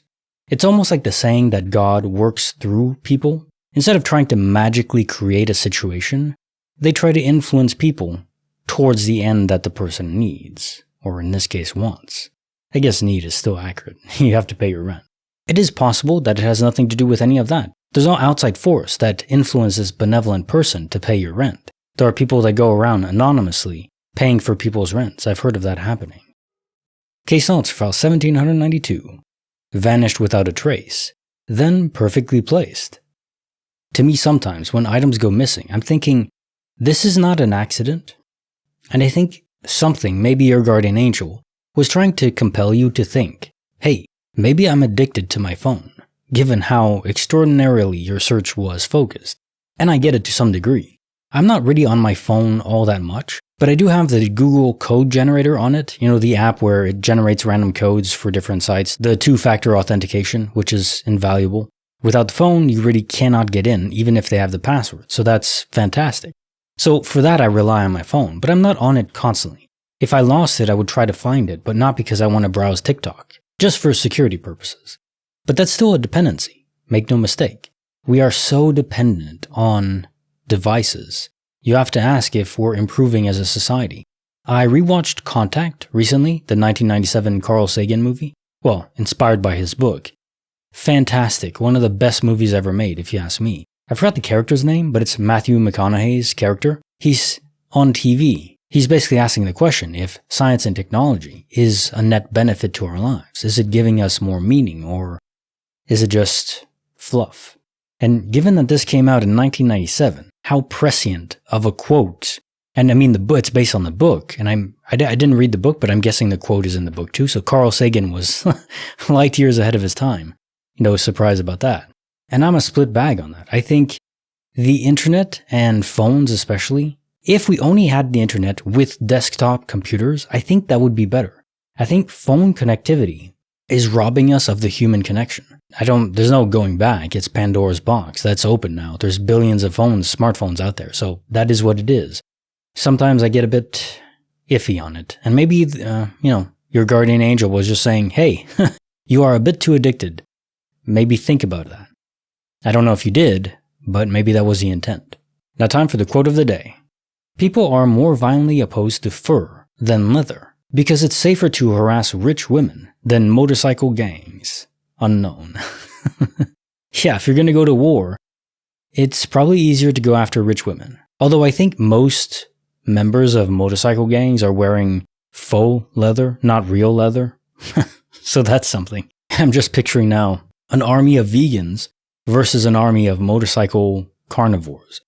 Now, I think the motorcycle gang will have more of a punch, but the vegans will have better stamina and cardiovascular health, so they can run better. If they're doing parkour and stuff, maybe you can escape that way. I don't know. Very weird thoughts. I don't know where my mind's going. Case answer file 1793. Chaos in the morning's haze. The truck that vanished in a matrix daze. So my instinct in these situations is always to go to quantum immortality. It is the explanation that fits in almost every category. If something is off, it's because you're in a new universe. And if you think you were going to die, well, you probably did. It isn't the end as we think. It's like the video games where there's multiple lives above your head, but instead of like 3 lives in Mario or 7, however, I don't remember how many you used to have, but instead of that, you have quadrillions upon quadrillions upon quadrillions. Though I think you still die of natural aging. Maybe that is a natural conclusion of this gaming session, and then you awake in the real world when every single copy of you is dead. But it's funny, because you imagine alternate universes where they've invented immortality already, and that's bound to have happened in at least one of them. So if you're alive there, maybe you just benefit from that invention over there when you eventually go there. But that's probably in a very distant universe, so you won't get to that hop for a long time. And it's such a feature of the universe, I almost don't even consider it a glitch in the Matrix. It has the effect, the symptoms of it, but because it's so well understood at this point, it's just a fact of the universe. It's a mechanism of the universe, of the multiverse, I should say. But it doesn't make it any less interesting to read, for me anyways. Case on file 1794, disappearing over the Peugeot crest. A fellow Frenchie, respect. Although I'm gutter tier French from Quebec, Quebecois French, which the French over in France consider as like, almost like gypsies, in England. It's not quite proper. Whatever, I can understand the language, so take it as you will. This sounds like a old school space-time portal, and I'm guessing they happen all the time back in the day. Though if it is a military experiment, this could have been early incarnations of it. And of course, if it is military, then you're in France, meaning this is a global phenomenon, or a global test. So it's not just the US military or government that has this knowledge of space-time portals. Now maybe they do exist naturally as well. And I think if that's the case, it could explain a lot of missing 411 cases where people just literally vanish because that space-time portal that they cross is not artificially created and ports you out into space or deep into the earth where you just die from pressure, etc., or into the ocean and so on. I actually wonder, have they ever found a car just in the ocean? I guess cars would sink, so no, they wouldn't. Yeah. If they didn't sink, then there might just be cars washing in on the beach here and there from people disappearing and appearing into the ocean. So given the time this happened in, I'm guessing it's not military and it is a natural phenomena of a space-time portal. So that person you saw in that car, the Peugeot, may have vanished entirely off the face of the earth. Case on file 1795. The phantom greeting, a doorbell's deceptive ringing. Making chicken fingers with medical gloves. I think I've done that once. I don't remember where. Brings back a vibe, if you will. But you do get a lot of these stories where people's family, friends sometimes, siblings, they come home, but they're not really there. Fathers, brothers, etc. It's just their soul projecting home, probably because that person is actively thinking about being there. There's some other catalyst involved. It's not just thought, but thought is probably required. A strong focus on a specific place, or maybe specific people and where those people are. So that orients the soul where to go, but it doesn't activate it to separate from the host body. I don't know what does. Is it a specific place in space-time? That where you cross it, it's like a space-time portal for your soul? And I don't know if there's any clear sign of where it is, because the story is never focused from the person experiencing the splitting of their soul, temporarily. It's always from the people who see them later on, at home or wherever. But definitely something triggers it, because if not, people would experience this all the time, every day. Your husband is at work and thinking about you. You're not experiencing this every day where he's coming home earlier than he's supposed to, and he never actually came home. So again, thought is just the compass orienting the soul, the vector, but what causes the split, don't know. I would love to find out one day, because that would be kind of fun to, if you could replicate it and control it, that would be bonkers. Now time for the quote of the day. Happiness is not achieved by the conscious pursuit of happiness. It is generally the byproduct of other activities. Aldous Huxley. I mean, you see this with so many things. You see this with exercise and working out. Increasing your physical body's capability makes you happier. Not just the chemicals released and all that, though that is part of it. it's also just knowing that you're stronger, that you accomplished something. I find that meaning and happiness tend to go together, especially you need to have some reason to exist. Now, they could be simple reasons. It could be as simple as enjoying food and spending time with family and giving them a good life. You need to work towards something, to have some goal. If you're ever playing a game and you realize, what am I doing? There's no point to this. What is my goal? Well, you see that all the time in sandbox MMOs, where it's just, if you don't have a goal, then you're wandering aimlessly and you're not having fun at all. If you have a goal, though, even if the minute-to-minute gameplay is not the most exciting, it's okay, because you're working towards something. And life is just a giant sandbox MMO. So have a goal, focus on it, have different side objectives, and work on those too. And you will find that you're way happier. What was that idea of send someone who's depressed to the gym and have them earn a six-pack, being lean and fit. And by the time they have that, are they still depressed? I think most of the time, no. Outside of genuine medical conditions, brain imbalances. And I think even then, working out could help to alleviate those imbalances. So it's not a fix-all, but it's a good place to start. Case answer file 1796. White, bright, out of sight. If there ever was a story that made me think of angels, this would be it. Now, it's funny because in the biblical sense, from what I understand, angels are supposed to look extremely distorted because they're like outside of our dimension, so they have 20 eyes and they're giant and so on. They don't look like, glowing white angels like you describe here. But this is the sense that most people have when they imagine an angel. Now, guardian angels, are they actually related? Real angels from God, or servers, simulation, managers, game devs? I'm leaning towards the latter more, but whatever it is, it does seem like these are entities, not real humans. They're above that in some form, and they're just taking shape in the material world for some reason, temporarily. Now, I speculate that guardian angels cannot directly materialize into the world. They have to possess something, unless they enter your mind. So they never were really there. They were just in your mind. Then you have to ask the question, why do they want you to see them? Maybe just to open your horizons more? Open your mind more? That's a possibility. So to your question, was it just you seeing them? Probably. Yeah, that would be my guess. But that's not a bad thing. And it doesn't mean you're crazy. I don't think that's what's happening. It's not a hallucination. Well, it is, but it's a hallucination that is induced into you. So it's not your mind just malfunctioning. Case answer file 1797. Before our eyes, a dusty surprise.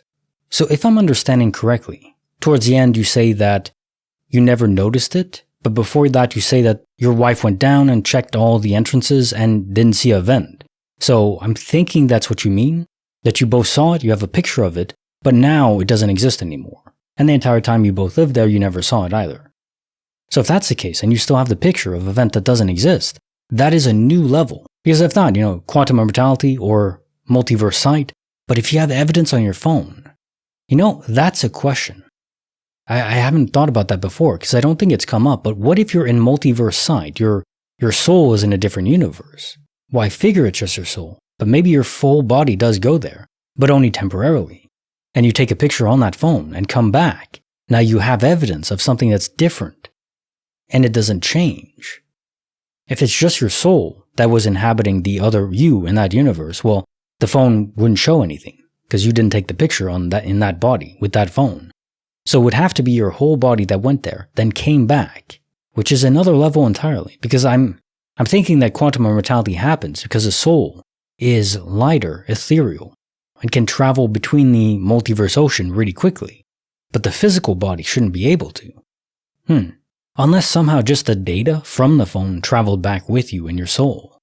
I don't know exactly how that could work though. If the vent was there, you took a picture, and then it wasn't there, and you never saw it again or before, hey, that would be almost more like the universe is truly bleeding together, but only for a split second. So you didn't go anywhere. It's the multiverse itself, the onion layers that are pushed in. Maybe there's outside pressure that was pushing them together, but only for a small amount of time.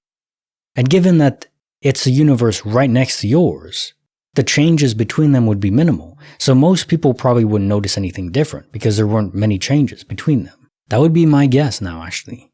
A multiverse pressure pushing two universes together for only a small amount of time. What the hell could pressure universes together, though, if that's accurate? That's something to think about. Case notes are found 1798. Paused in the tempest, still as night. The trees that defied the wind's might. You know, I love when people come to the same conclusion that I do, that it's like a video game simulation, and the animation simply wasn't playing.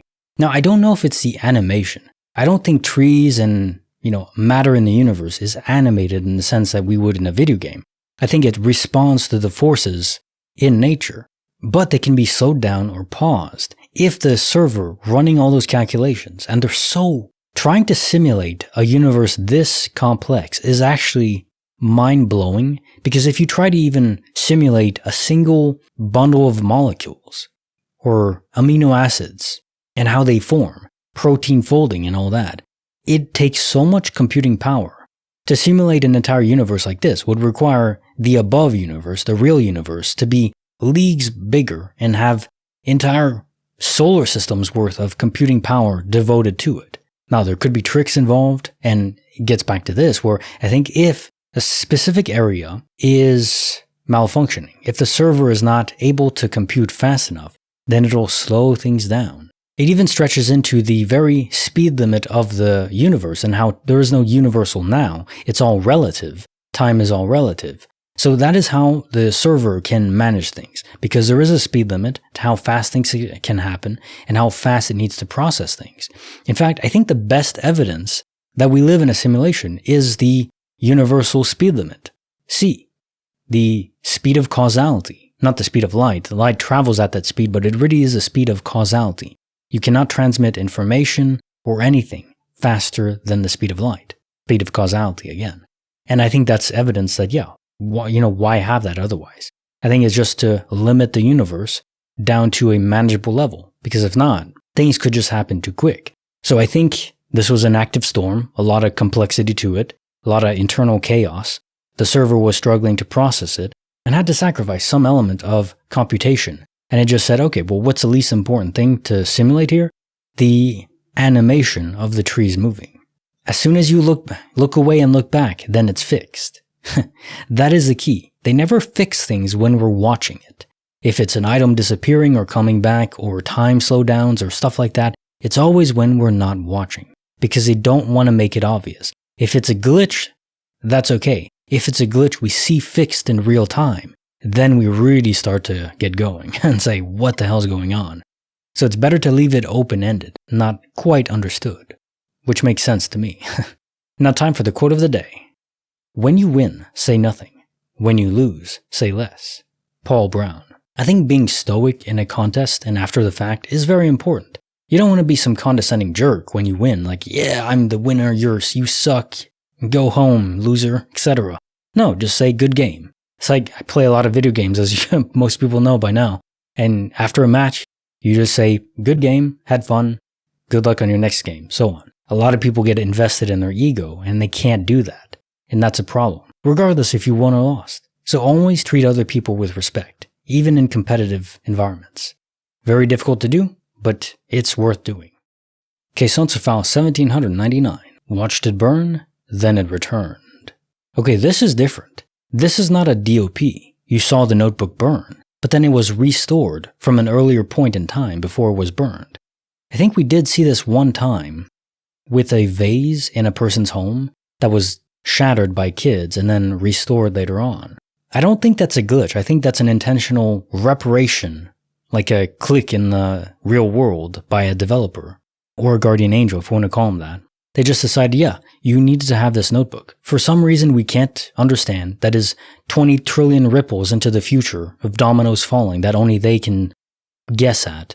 A good guess is that you needed this notebook maybe for your future career. Maybe it influences who you end up matching with in terms of your wife and children and so on. It was something that wasn't really supposed to happen or was not preferable to have happened. So they fixed it and returned it to you. Case notes file 1800. Once was strange, twice unbelievable. The man's double walk, inconceivable. Sure, it could be a doppelganger, and given the location, I don't think this could be a prank where, sometimes people have twins or they're identical triplets, and they go out in the world and they're like on a public street, and you see these prank videos where one person walks up in front of a person, they're wearing some really brightly colored clothes so they stand out, they walk in front of them, say excuse me, the person keeps going, and then further down the road, behind another building, they walk out again. It's just their twin or their triplet, and this can go on twice or 3 times. It's just gaslighting people into believing that they're experiencing a doppelganger event, basically. They tell them later on that, yeah, it's just a prank, don't worry, you're not going crazy or the universe isn't glitching out. But given the location, this would have decent security. I don't think you could have some twin that would play a prank like this. So I think it's a genuine glitch, and it's probably a doppelganger situation, which could be caused by universes colliding and squishing into each other. In some areas, bleeding in. And so in that other universe, the person you saw with the goatee was just a bit further back. So he never traveled that great distance, he just hadn't traveled it yet. And then because of the squish, you saw him again. Then if that is true, the real question that we need to ask is, what the hell could have enough energy to squish universes together? Couldn't even conceive of that. Case notes file 1801. The Route at Night replayed by an eerie light. So I like the word predatory used in this story. It sets the vibe a lot. It's like some higher force was trying to lure you down a certain path, and you didn't play along. It's almost like a rat in a maze, which makes me feel like it was an alien experiment, or perhaps even a government play, using space-time portals to manipulate where you end up and discombobulate your mind in terms of what you expect because you're not in the right location. Given what you know, that would definitely mess with your mind. But I always boil back down to trust your gut. So if your gut said predator, best you took the long way home. So I will just say, good job. Now time for the joke of the day. There are 2 muffins in an oven. The first muffin says, "Wow, it sure is hot in here." The second one says, "Holy crap, a talking muffin?" Well, it talks too. It should be impressed with itself as well. Case notes file 1802. The Clock in the Block. My buddy's gas station shock. Your buddy was stuck in a different universe for a few minutes. As evidenced by the cashier. There was a girl in the other one and a guy in this one. Is it a universe squish, like I've been theorizing? I think if that is the case, everyone in the same geographic area would experience that squish. So I don't think it's that. I think it really was a transfer event. Now, he had a receipt. That's the key evidence. Would the receipt match the machine in this universe? The codes would likely be different. Try to pin down if it was a different universe just by looking at the receipts. Now, not anymore, but back then you could have done that. So no one played a prank on each other. It was simply the universe pranking you. And I can respect that. Case notes file 1803. From white bags to missing tags. I think this is a case where it's not a glitch. It is human beings being creepy as hell. The workers probably went downstairs when they weren't supposed to, one of them at least, saw the bag and the tag labeled underwear and said, "Oh, jackpot." Never underestimate how creepy human beings can be. Seriously. Case notes file 1804. Our first meeting reflection, revealing a historical connection. This is the pull that people experience when they've known another person from a different play session, as people would say in the past, from a past life, reincarnation and all that. Well, I think that's actually true, but not in the sense they think. It's not reincarnation where you die, you go into some black void and then just reemerge randomly. I think you die, all copies of Quantum Immortality are exhausted, you wake up in the real world and select a new scenario to play, maybe from different servers running. And you can select a different point in time as well and so on. That is my guess. So yes, a past life where you made friends with this person could have been entirely different. Their character, their gender, their species could have been different. Who knows? Maybe we were aliens in a different life. That's plausible. That pull is something you can't explain. It's because you were meant for each other. Now, I don't believe in soulmate. I believe in soulmates, plural. I think there's multiple people that are well suited for you. And some that you never met in a past life. But I think if you met in a past life, it does give a boost if you really connected back there. Your souls mesh perfectly, or very well at least. It is certainly one of the better stories you can have of how you met. Now time for the joke of the day. What do The Sixth Sense and Titanic have in common? They both have an eerie, sinking feeling. Too soon? I think we're good. There was enough room on that door for both of them. Come on, Rose. Like the video, subscribe, hit the bell. Kinetic Symphony signing off.